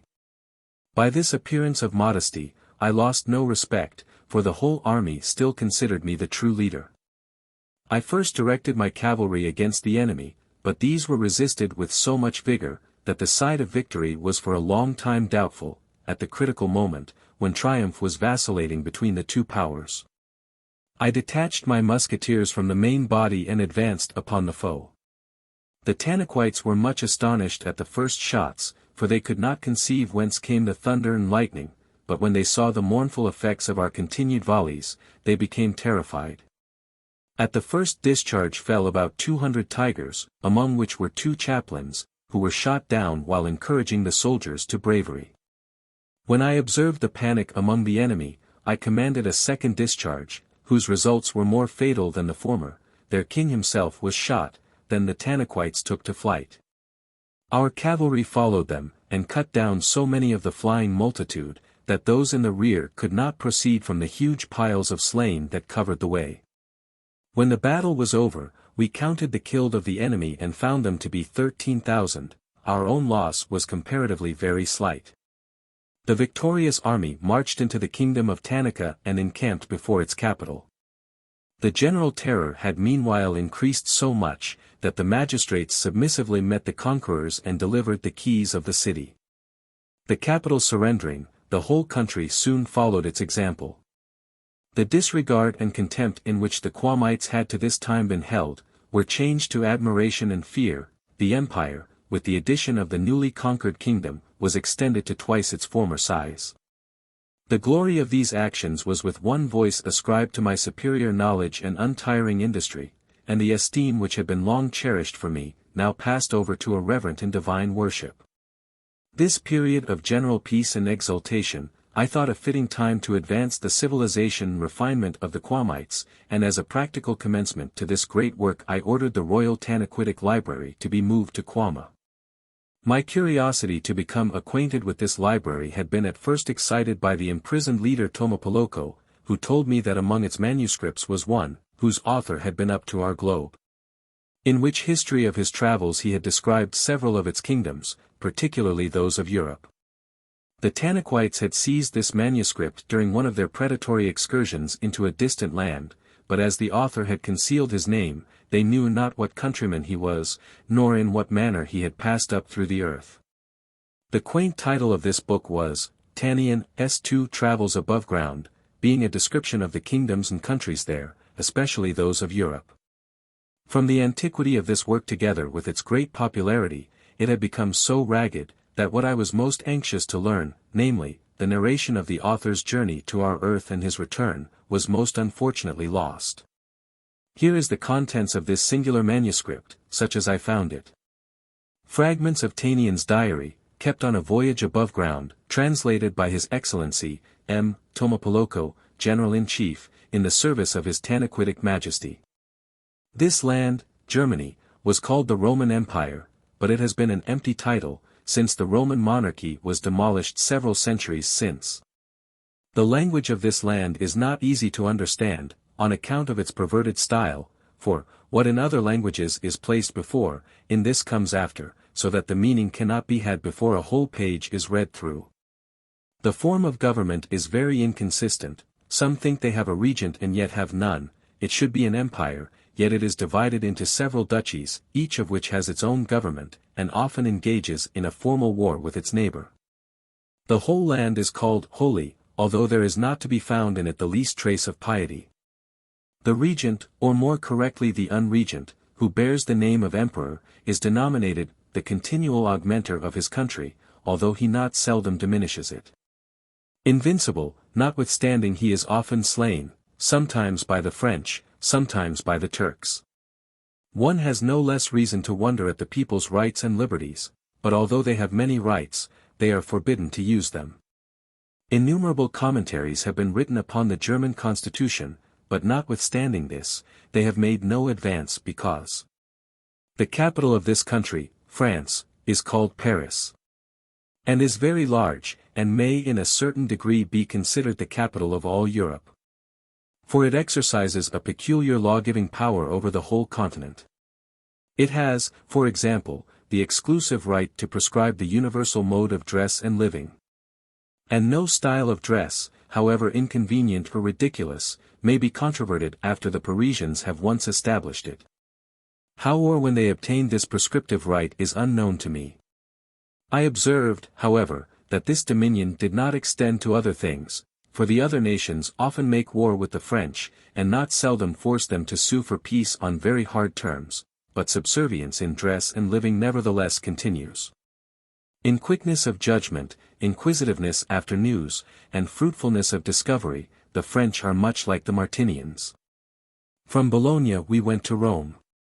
This latter city is governed by a priest, who is held to be the mightiest of the kings and rulers of Europe, although his possessions may be traveled through in one day. Beyond all other regions, who only have supremacy over their subjects' lives and goods, he can govern souls. The Europeans generally believe that this priest has in his possession the keys of heaven. I was very curious to see these keys, but all my endeavors were in vain. His power, not only over his own subjects, but the whole human race, consists principally in that he can absolve those whom God condemns, and condemn those whom God absolves. An immense authority, which the inhabitants of our subterranean world seriously believe is not becoming to any mortal man. But it is an easy matter to induce the Europeans to credit the most unreasonable assertions, and submit to the most high-handed assumptions, notwithstanding they consider themselves alone sensible and enlightened, and, puffed up with their foolish conceits, look contemptuously upon all other nations, whom they call barbarous. I will not, by any means, defend our subterranean manners and institutions. My purpose simply is, to examine those of the Europeans, and show how little claim these people have to find fault with other nations. It is customary, in some parts of Europe, to powder the hair and clothes with ground and sifted corn, the same which nature has produced for the nourishment of man. This flour is called hair powder. It is combed out with great care at night, preparatory to a fresh sprinkling in the morning. There is another custom with them, which did not appear less ridiculous to me. They have certain coverings for the head, called hats, made ostensibly, to protect the head from the weather, but which, instead of being used for this very reasonable purpose, are generally worn under the arm, even in the winter. This seemed as foolish to me as would the instance of one's walking through the city with his cloak or breeches in his hand, thus exposing his body, which these should cover, to the severity of the weather. The doctrines of European religion are excellent and consistent with sound reason. In their books of moral law they are commanded to read the Christian precepts often, to search into their true meaning, and are advised to be indulgent with the weak and erring. Nevertheless, should any understand one or another doctrine of these books in any but the established sense, they would be imprisoned, lashed, yes, and even burned for their want of judgment. This seemed to me the same case, as if one should be punished for a blemish in sight, through which he saw that object square which others believed to be round. I was told that some 1,000 people had been executed by hanging or burning, for their originality of thought. In most cities and villages are to be found certain persons standing in high places, who animadvert severely upon the sins of others, which they themselves commit daily. This seemed to me as sensible as the preaching of temperance by a drunkard. In the larger towns, it is almost generally the fashion to invite one's guests, immediately after meals, to imbibe a kind of sup made from burnt beans, which they call coffee. To the places where this is drunk, they are drawn in a great box on 4 wheels, by 2 very strong animals, for the higher classes of Europeans hold it to be very indecent to move about on their feet. On the first day of the year, the Europeans are attacked by a certain disease, which we subterraneans know nothing of. The symptoms of this malady are a peculiar disturbance of the mind and agitation of the head. Its effects are that none can remain, on that day, 5 minutes in one place. They run furiously from one house to another, with no appreciable reason. This disease continues with many even 14 days. Until at last, they become weary of their eternal gaddying, check themselves and regain their former health. In France, Italy and Spain, the people lose their reason for some weeks, in the winter season. This delirium is moderated by strewing ashes on the foreheads of the sufferers. In the northern parts of Europe, to which this disease sometimes extends, and where the ashes have no power, nature is left to work the cure. It is the custom with most Europeans, to enter into a solemn compact with God, in the presence of witnesses, 3 or 4 times a year, which they invariably and immediately break. This compact is called communion, and seems to have been established only to show that the Europeans are used to break their promises several times each year. They confess their sins and implore the mercy of God, in certain melodies, accompanied by instrumental music. As the magnitude of their sins increases, their music becomes louder, thus fluters, trumpeters and drummers are favorite helpers to devotion. Almost all the nations of Europe are obliged to acknowledge and believe in the doctrines, which are contained in a certain holy book. At the south the reading of this book is entirely forbidden. So that the people are forced to credit what they dare not read, in these same regions, it is likewise austerely forbidden to worship God, except in a language incomprehensible to the people. So that, only those prayers are held to be lawful and pleasing to God, which are uttered from memory, without comprehension. The learned controversies which occupy the European academies, consist in the discussion of matters, the development of which is productive of no benefit, and in the examination of phenomena, the nature of which is beyond the reach of the human mind. The most serious study of a European scholar, is the consideration of a pair of old boots, the slippers, necklaces and gowns of a race long extinct. Of the sciences, both worldly and divine, none judge for themselves, but subscribe blindly to the opinions of a few. The decisions of these, when once established, they cling to, like oysters to the rocks. They select a few from their number whom they call wise, and credit them implicitly. Now, there would be nothing to object against this, could raw and ignorant people decide in this case. But to decide concerning wisdom requires, methinks, a certain degree of sapience in the judge. In the southern countries, certain cakes are carried about, which the priests set up for gods.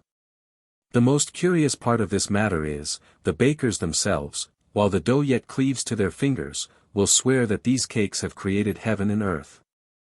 The English prefer their liberty to all else, and are not slaves, except to their wives. Today they reject that religion, which yesterday they professed. I ascribe this fickleness to the situation of their country. They are islanders and seamen, and probably become affected by the variable element that surrounds them. They inquire very often after each other's health, so that one would suppose them to be all doctors, but the question, "How do you do?" is merely a form of speech, a sound without the slightest signification. Towards the north, is a republic, consisting of 7 provinces. These are called united, notwithstanding there is not to be found the least trace of union among them. The mob boast of their power, and insist upon their right to dispose of state affairs, but nowhere is the commonalty more excluded from such matters, the whole government being in the hands of some few families. The inhabitants of this republic heap up great riches with anxious and unwearied vigilance, which, however, they do not enjoy. Their purses are always full, their stomachs always empty. One would almost believe they lived on smoke, which they continually suck through tubes or pipes, made of clay. It must, nevertheless, be confessed, that these people surpass all others in cleanliness, for they wash everything but their hands. Every land has its own laws and customs, which are usually opposed to each other. For example, by law, the wife is subject to the husband, by custom, the husband is ruled by the wife. In Europe, the superfluous members of society only are respected, these devour not only the fruits of the land but the land itself. The cultivators of the soil, who feed these gorges are degraded for their industry and despised for their usefulness. The prevalence of vice and crime in Europe may perhaps be fairly inferred from the great number of gallows and scaffolds to be seen everywhere. Each town has its own executioner. I must, for justice' sake, clear England from this stigma. I believe there are no public murderers in that country, the inhabitants hang themselves. I have a kind of suspicion that the Europeans are cannibals. For they shut large flocks of healthful and strong persons in certain enclosures, called cloisters, for the purpose of making them fat and smooth. This object seldom fails, as these prisoners, free from all labor and care, have nothing to do but to enjoy themselves in these gardens of pleasure. Europeans commonly drink water in the morning to cool their stomachs. This object accomplished, they drink brandy to heat them again. In Europe are 2 principal sects in religion, the Roman Catholic and the Protestant. The Protestants worship but one God, the Catholics, several. Each city and village, with these, has its appropriate god or goddess. All these deities are created by the Pope, or superior priest at Rome, who, on his part, is chosen by certain other priests, called cardinals. The mighty power of these creators of the Creator of the gods, does not, as it would seem to an indifferent spectator, apparently alarm the people. The ancient inhabitants of Italy subdued the whole world, and obeyed their wives. The present, on the contrary, abuse their wives and submit to the whole world. The Europeans generally feed upon the same victuals with the subterraneans. The Spaniards alone live on the air. Commerce flourishes here and there. Many things are offered for sale in Europe, which with us are never objects of trade. Thus in Rome, people sell heaven, in Switzerland, themselves, and the crown, scepter and throne are offered at public auction. In Spain, idleness is the true mark of a well-bred man, and the distinguishing proof of pure nobility is an aptitude to sleep. Among European writers, those are in the highest repute, who change the natural order of words, making that which is in itself simple and distinct, intricate and incomprehensible. The class most noted for this abominable perversion of style is that of the poets. This singular removal of words is called poetry. The capability to puzzle is by no means the only requisite to become a true poet. One must be able to lie most terribly. A certain old poet named Homerus, who possessed both these qualities in an eminent degree, is styled the master, and is idolized with a kind of divine worship. He has had many imitators of his distortion of sentences and falsification of truth, but, it is said, none have yet reached his excellence. The cultivators of science purchase books in great quantities, not so much, I am told, for the sake of the contents, as for their antiqueness of style or elegance of binding. The learned and unlearned are distinguished from each other by different dresses and manners, but especially by different religions. The latter believe mostly in one God, the former worship many divinities, both male and female. Among the principal of these are Apollo, Minerva, and 9 muses, besides many lesser whole and half gods. The poets particularly implore their aid and hail them when they take a notion to rage. The learned are divided, according to their different studies, into the classes of philosophers, poets, grammarians, natural philosophers, metaphysicians, and a philosopher is a scientific tradesman, who, for a certain price, sells prescriptions of self-denial, temperance and poverty. He generally preaches the pains of wealth, till he becomes rich himself, when he abandons the world for a comfortable and dignified retreat. The father of the philosophers, Seneca, is said to have collected royal wealth. A poet is one who makes a great stir with printed prattle, falsehood and fury. Madness is the characteristic of the true poet. All those who express themselves, with clearness, precision and simplicity are deemed unworthy of the laurel wreath.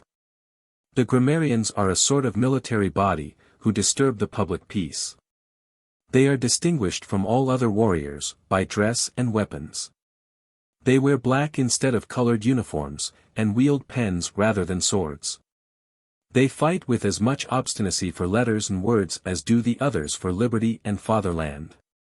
A natural philosopher is one who searches into the bowels of the earth, studies the nature of animals, worms and insects, and, in a word, is familiar with everything, but himself. A metaphysician is a sort of philosopher, partly visionary and partly skeptical, who sees what is concealed from all others. He describes the being and unfolds the nature of souls and spirits, and knows both what is, and what is not. From the acuteness of his sight, the metaphysician cannot discern what lies directly before his feet. I have thus briefly considered the condition of the learned republic in Europe. I could relate many other things, but I think I have given the reader a sufficient test, by which he may judge how far the Europeans have a right to hold themselves preeminent for wisdom. The people above ground are exceedingly pious, and extraordinarily zealous in praying. Their prayers, however, do not arise from the impulses and emotions of their hearts, but are subdued to mere matters of form, directed by bells, clocks or sundials. Their devotion is entirely mechanical, founded on external signs and old customs rather than in sincere feeling. When I came to Italy, I fancied myself master over the whole country, for every one called himself my slave. I took a notion to test the extent of this humble obedience, and commanded my landlord to lend me his wife for a night. He became very angry, however, at this, and ordered me out of his house. In the north, there are many people who seek with great pains to obtain titles of offices which they do not hold. And many lose their reason in their eagerness to be on the right side. Furthermore, here I lost my patience. Inflamed to the utmost fury, I threw the book on the ground, and assured Tomopoloko, who was by me, that it was the fiction of an unjust and choleric writer. When my first passion was cooled, I reviewed my sentence, and finally concluded that the author of these travels, although unfair and untrue in many particulars, had nevertheless made some good points and happy reflections. I will now return to civil affairs. All our neighbors had kept very quiet for a long period, and during this peace I made every effort to constitute the government according to my own notions, and strengthen the army in numbers and efficiency. Suddenly, we received information that three warlike and formidable nations, namely, the Arctonians, Caspusiananians and Alectorians, had united against the Quamites. The first named were bears gifted with reason and speech. The Caspusiananians were a nation of large cats celebrated for their cunning and ferocity. The Alectorians were cocks, armed with bows and arrows. These arrows with poisoned tips were cast with wonderful precision, and their least touch was fatal. These three nations had been irritated by the uncommon progress of the Quamites as well as by the fall of the Tanaquites. The allied powers sent ambassadors to Quama, to demand the liberty of the imprisoned Tanaquitians and the cession of their land, with power to declare war should the same be denied.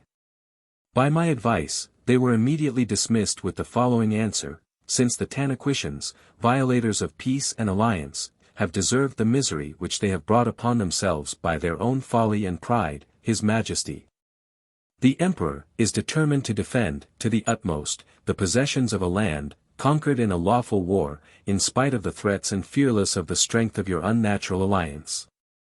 In a short time I had an army of 40,000 men ready for the coming war. Among these were 8,000 horsemen and 2,000 riflemen. The Emperor, old as he was, determined to follow this campaign. His eagerness and ambition were so great, that neither his wife's representations nor mine were effective enough to induce him to abandon this intention. In this state of affairs, I was made somewhat uneasy from mistrust of the Tanaquitians. I feared that, impatient of their unaccustomed slavery, they would take the first opportunity to throw off their yoke, and go over to the enemy. I did not deceive myself. For immediately after the declaration of war, we heard that full 12,000 Tanaquitians in complete armor, had marched for the enemy's encampment. Thus were we occupied at once with four mighty foes.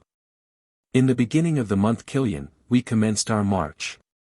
From a spy, we learnt that the united troops had already besieged the Fort Sibyl in Tanica, on the borders of Caspusianania. On our arrival before the place, they abandoned the siege and prepared to meet us. The battle took place in a dale near the fort, and is to this day called the Cybolic battle. The Arctonians, who formed their left wing, made great havoc among our cavalry, and, supported by the rebellious Tanaquites, fell furiously on our right. A moment longer and the fate of the conflict would have been determined. I detached a body of riflemen to engage the attention of the enemy, and allow the cavalry to recover. This movement was very effective, the men handled their guns well, and the enemy hastily abandoned their ground, under a terrific shower of balls. Meanwhile, the Caspusiananians on the other side pressed our infantry very hard. 600 Quamites were down, some killed, others mortally wounded. The recovered cavalry now rushed upon them impetuously, broke their ranks, and, unresisted, slaughtered them by thousands. The Alectorians, who formed the reserve, gave us the greatest trouble, for when our soldiers would attack them, they flew into the air, whence they shot on our heads their poisoned arrows. One of these entered the neck of the old emperor, while fighting vigorously in the midst of the field. He fell directly from his horse, was carried to his tent, and shortly after expired. The soldiers having been kept in ignorance of their sovereign's death, the battle was continued until midnight. I soon found that our balls had but little effect upon our flying enemies, their motions being so rapid that our gunners could take no aim. Some new method must be devised to check them. A lucky expedient occurred to me. I ordered the guns to be loaded with small shot. These scattering, brought them down in great flocks, and soon half of them were destroyed, the rest laid down their weapons and surrendered. The Arctonians and Caspusiananians quickly followed their example, and their fortifications were surrendered to our hands. When all these things were fortunately brought to an end, behold, then I called together the first among the people, the eldest, the heads of all the troops, to council, in full assembly. Like the bubbling ocean's high-roaring billows, they all did stream to me, and silently heard my speech. Noble, brave and celebrated warriors, I doubt not, that it is well known to the most of you, that I ofttimes advised his majesty not to hazard his precious life in this desperate strife. But his natural courage and fearless heroism would not suffer him to remain at home, while his brave people exposed themselves abroad. Oh, that he could have witnessed our glorious victory! Then our entrance into the imperial residence would have been a true triumph, and our joy over so many noble deeds would have been perfect, not as now, mingled with tormenting sorrow. I can no longer conceal from you the mournful event, which has given each one of us, a greater wound than could all the arrows of the enemy. Know then, that our emperor, in the thickest of the battle, was struck by an unfortunate arrow, and soon after expired. Horrible event! What sorrow, what general mourning will the loss of this great king cause over the whole country! Yet, do not lose courage. The great hero has ceased to live in himself, but he is not dead to you. Your emperor lives again in two princes, true images of their great father, and heirs no less to his virtues than to his dignities. You have not changed your emperor, but only your emperor's name. Since the Prince Timuso, as the firstborn, receives the crown, I am, from this moment, under his scepter, the leader of the army. Hail, Timuso! To him let us swear allegiance. To him, let us swear eternal loyalty. Him, let us all hereafter obey. Chapter 14. The author becomes a monarch under the ground. When my speech was ended, they all cried out with loud voices, "We will have Pickle Sue, for emperor." When I heard this, I became terrified, and begged them, with tears in my eyes, not to forget the fidelity and duty they owed to the imperial family. But my words were of no use. They all approached me, and placed the crown upon my head, repeating the above-mentioned exclamation. I was then carried from the tent and proclaimed before the whole army, Emperor of Quama, King of Tanica, Arctonia and Alectoria, and Duke of Kispusianania.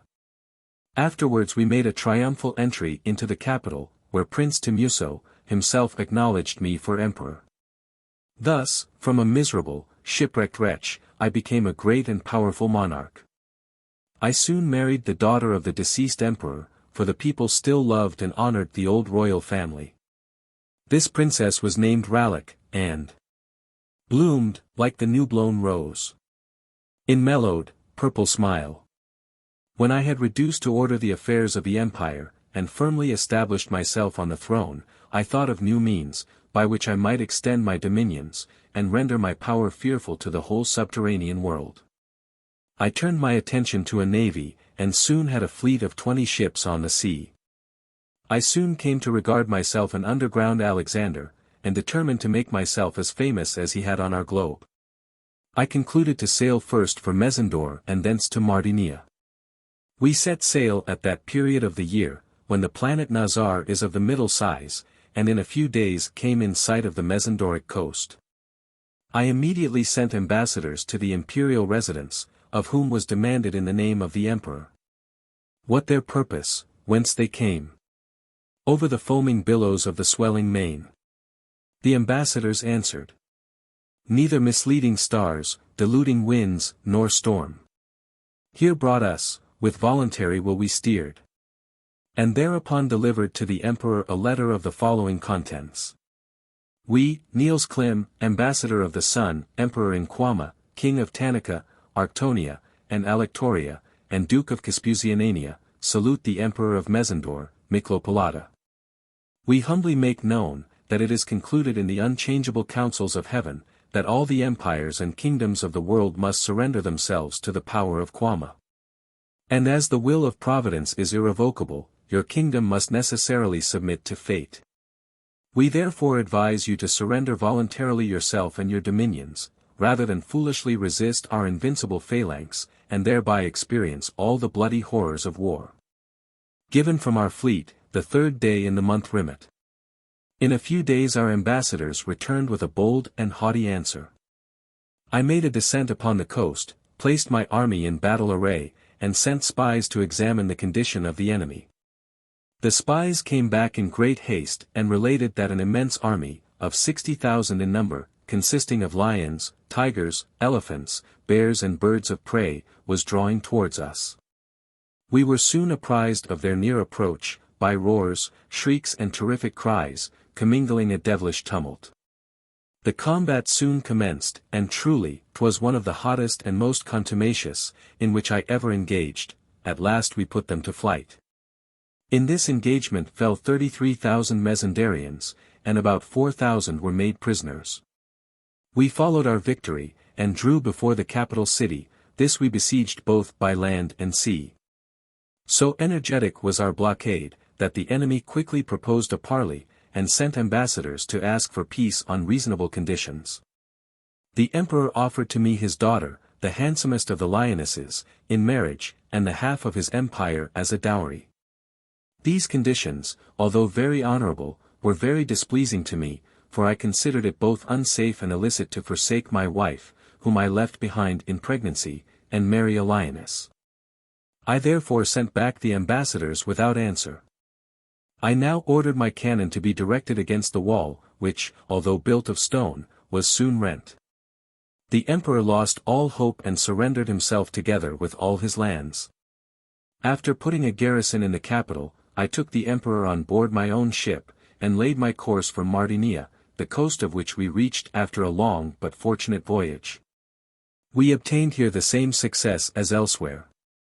When the Martinians submitted, I determined to include their neighbors under the same yoke. As I was preparing to effect this, ambassadors from 4 adjacent countries arrived, and voluntarily acknowledged allegiance to me.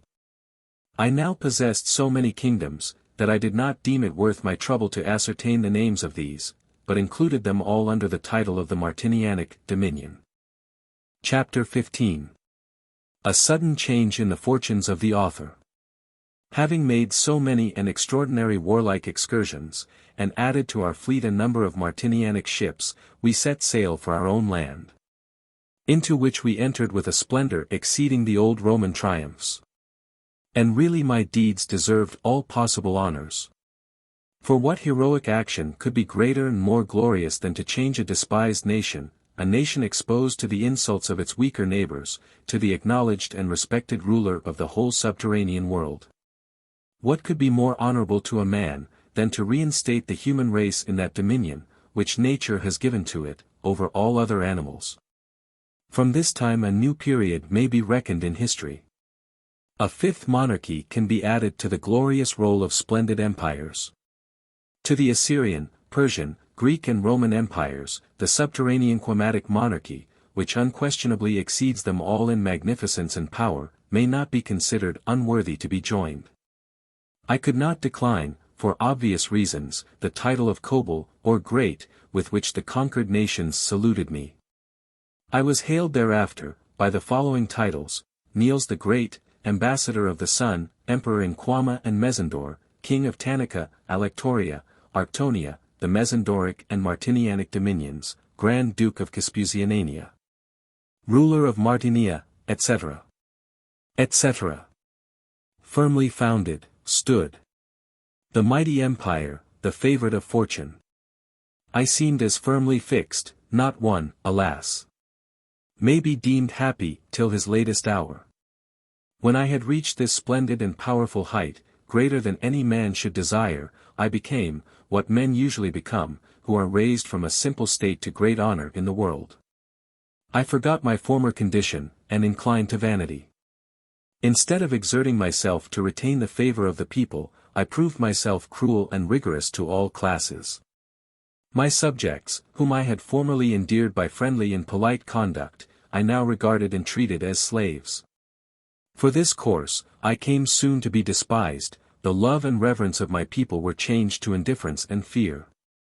Their sentiments towards me I soon had reason to understand, when I issued a proclamation to the inhabitants. The occasion was this: the Empress, whom I left in pregnancy during my last expedition, had in my absence been delivered of a son. This prince I wished to have nominated as my successor. I therefore summoned a diet, and commanded the Comitian nobles and the great men among the conquered nations, to meet in the capital, at the crowning of the child. None dared to disobey this proclamation, and the coronation passed off with great magnificence, but I observed by the countenances of my subjects, that their joy was dissembled. I became more confirmed in my mistrust, when I learnt that a multitude of libels had been spread about. These libels, by unknown authors, criticized me very severely, and asserted that Prince Timuso was insulted in the choice of my son. This enraged me so much that I could not rest until that noble and excellent prince should be removed from my path. I therefore suborned some persons to accuse him of treason. And since rulers seldom want assistance, when they would commit crimes, I was quickly enabled to prove that Timuso had attempted my life. I had him sentenced to death by bribed judges, and then threw him into prison, where he was privately murdered. For I feared to excite a rebellion by a public execution. I had determined to murder the younger prince likewise, but postponed it. His youth procured for him the safety, which neither my justice nor humanity would have granted him. Having once imbued my hands in innocent blood, my cruelty and moroseness knew no bounds. I doomed to death several whole families, whose loyalty I merely suspected. Not a day passed without bloodshed. I defiled my soul with the blood of innocence, virtue and nobleness. All these things hastened a rebellion, excited by the nobles, who had been long disgusted with me. I will here acknowledge, that I deserved all the misfortunes that afterwards met me.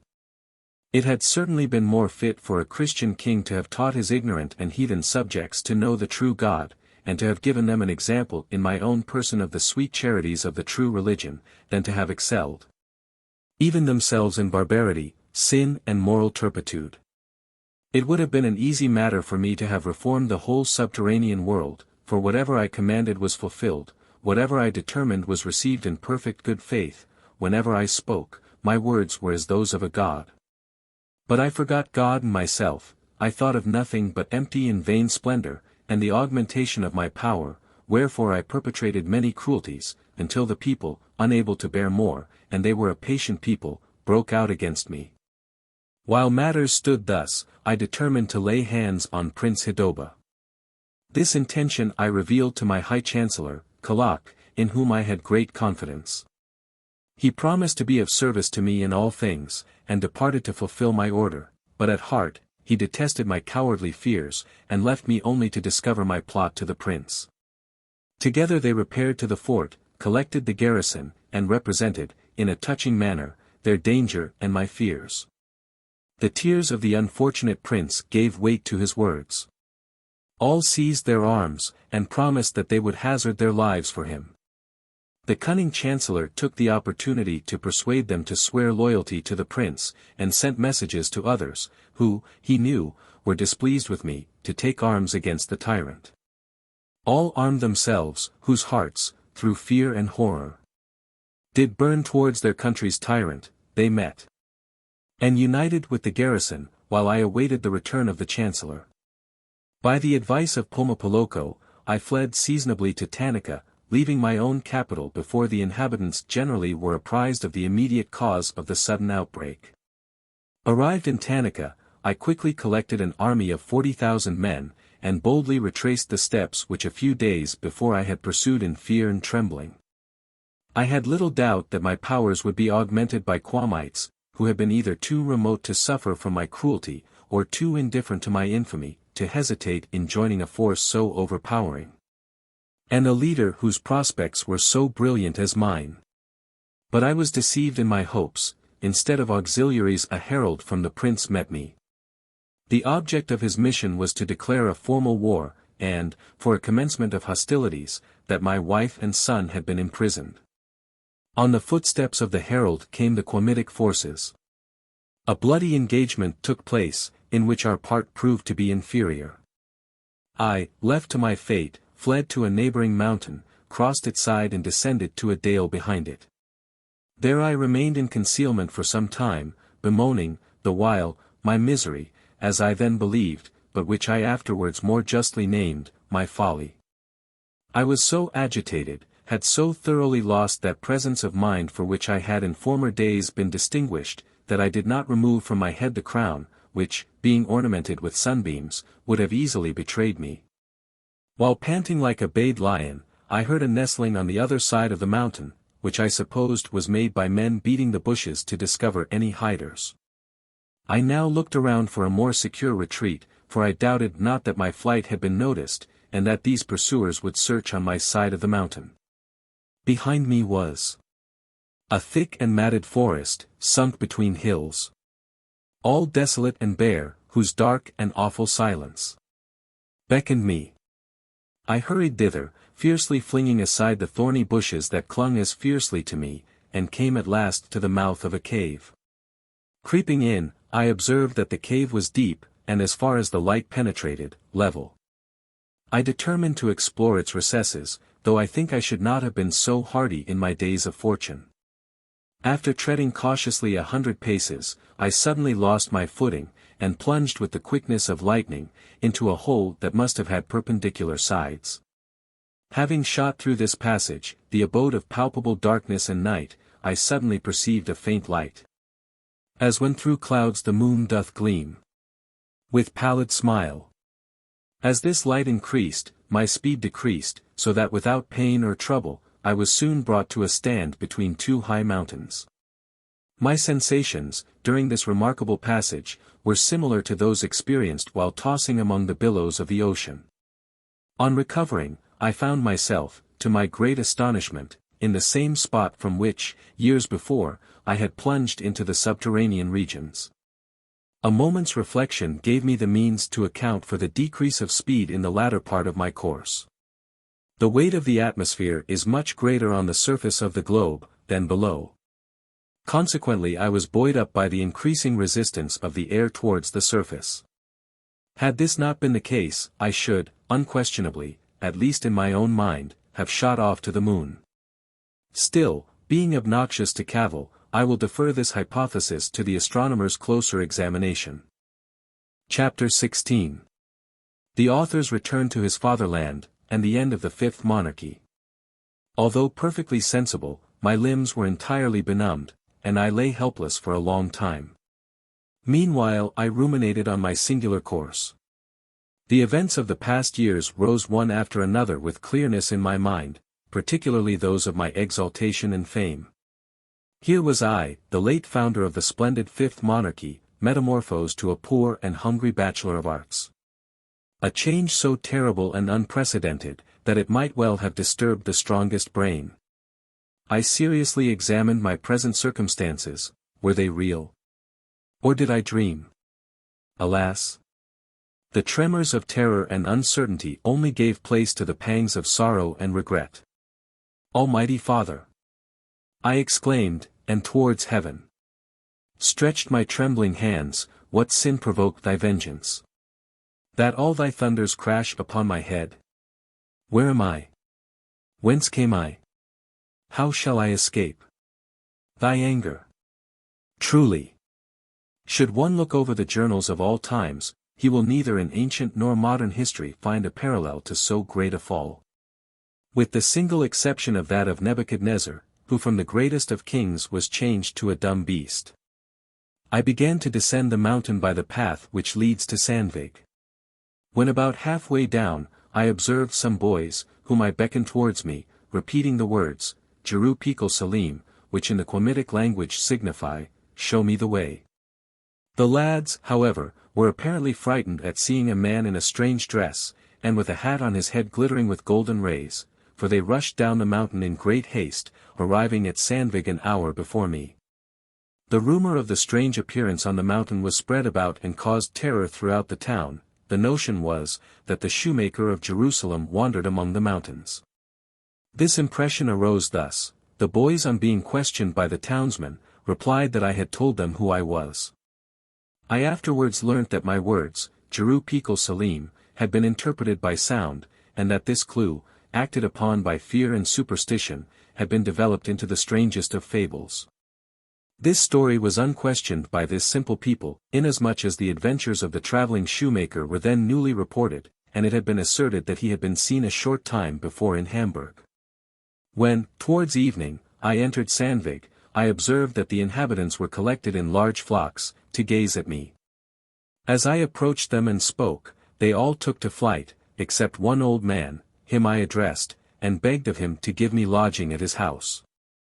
He asked me, where I was born, whence I came, and I answered him, with a sigh, when I come to your house, I will relate events that will seem incredible to you, and whose equals you will not find in any history. The old man then took me by the hand and led me to his house. When there I demanded drink, he gave me a glass of beer. When I recovered my breath, after this draught, I addressed the old man thus: You see before you a human being, who has been a bolt for the changing winds of fortune. One, who has been pursued by a fatality more controlling and more unhappy than was ever experienced by mortal. Moral and physical revolutions may be effected in a moment, without surprising men. But what has befallen me is beyond the reach of human imagination. It is the traveler's fate, my landlord answered. Many strange events and changes might happen on a voyage of 1600 years. I did not understand this, and requested him to tell me what he meant by 1600 years.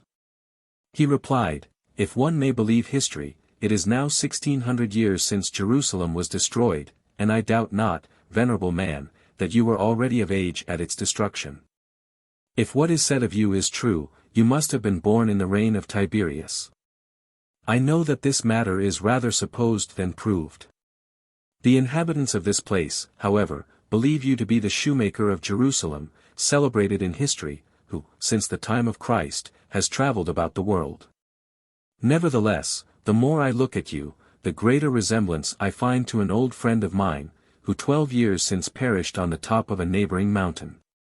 At these words, I looked carefully at my host. In a moment the fog was cleared from before my eyes. I saw before me my dear friend Abelin, in whose house, at Bergen, I had spent many happy days. I ran to his embrace with outstretched arms. Then, 'tis you, my dear Abelin. I can scarcely believe my eyes. Here you see Klim again, who has just returned from the subterranean world. I am the same, who 12 years since plunged into the mountain cave. He fell upon my neck and with tearful eyes, demanded where I had been and what had happened to me. I told him all that had occurred. At first he would not credit me.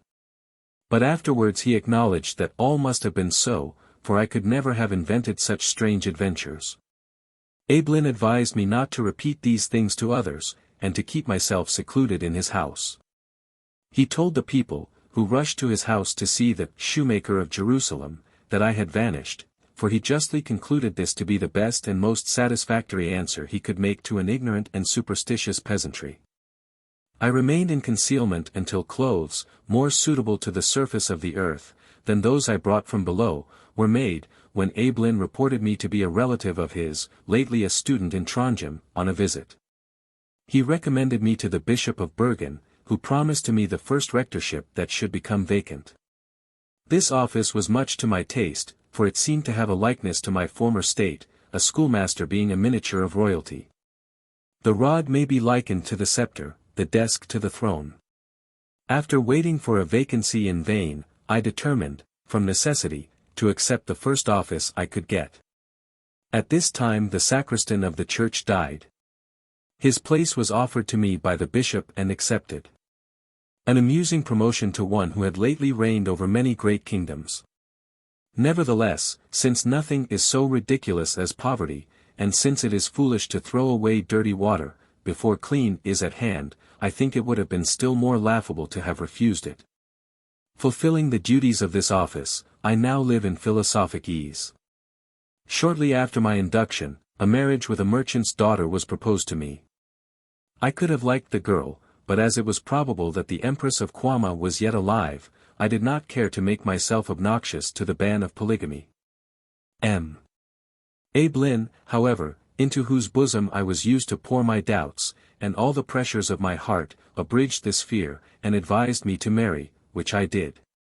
With this wife I have lived 6 years in peaceful and affectionate union. During this period she has borne me 3 fine sons, wholly worthy of their half-brother, the Prince of Quama. To my wife, I never told my subterranean adventures, but I can never forget, for a moment, the splendor that once surrounded me. To this day, I often express myself in signs and words, which, however consistent in the mighty ruler and magnificent tyrant, are little adapted to the humble sacristan of Bergen. The Supplement of Abelin. Niels Klim lived to the year 1695. His irreprehensible life and amiable disposition endeared him to all. Yet were the priests now and then angry with him for his great sedateness and reservedness, which they called pride and haughtiness. I, who knew the man, wondered much at the modesty, humility, and patience with which he, who had been monarch over many nations, executed his mean and vulgar duties. So long as his strength permitted, he would, at a certain time in the year, ascend the mountain and gaze into the cave, out of which he came to the surface. His friends observed that he always returned weeping, and immediately shut himself in his chamber, where he remained alone the rest of the day. His wife informed me, that she frequently heard him murmur in his dreams, of armies and navies. His library consisted mostly of political works. For this selection he was blamed by several, who thought this description of books unfit for a sacristan. Of the Subterranean Travels, there is but a single copy, written by his own hand, which is in my possession. I have often had it in mind to publish them, but several important reasons have hindered me from doing so.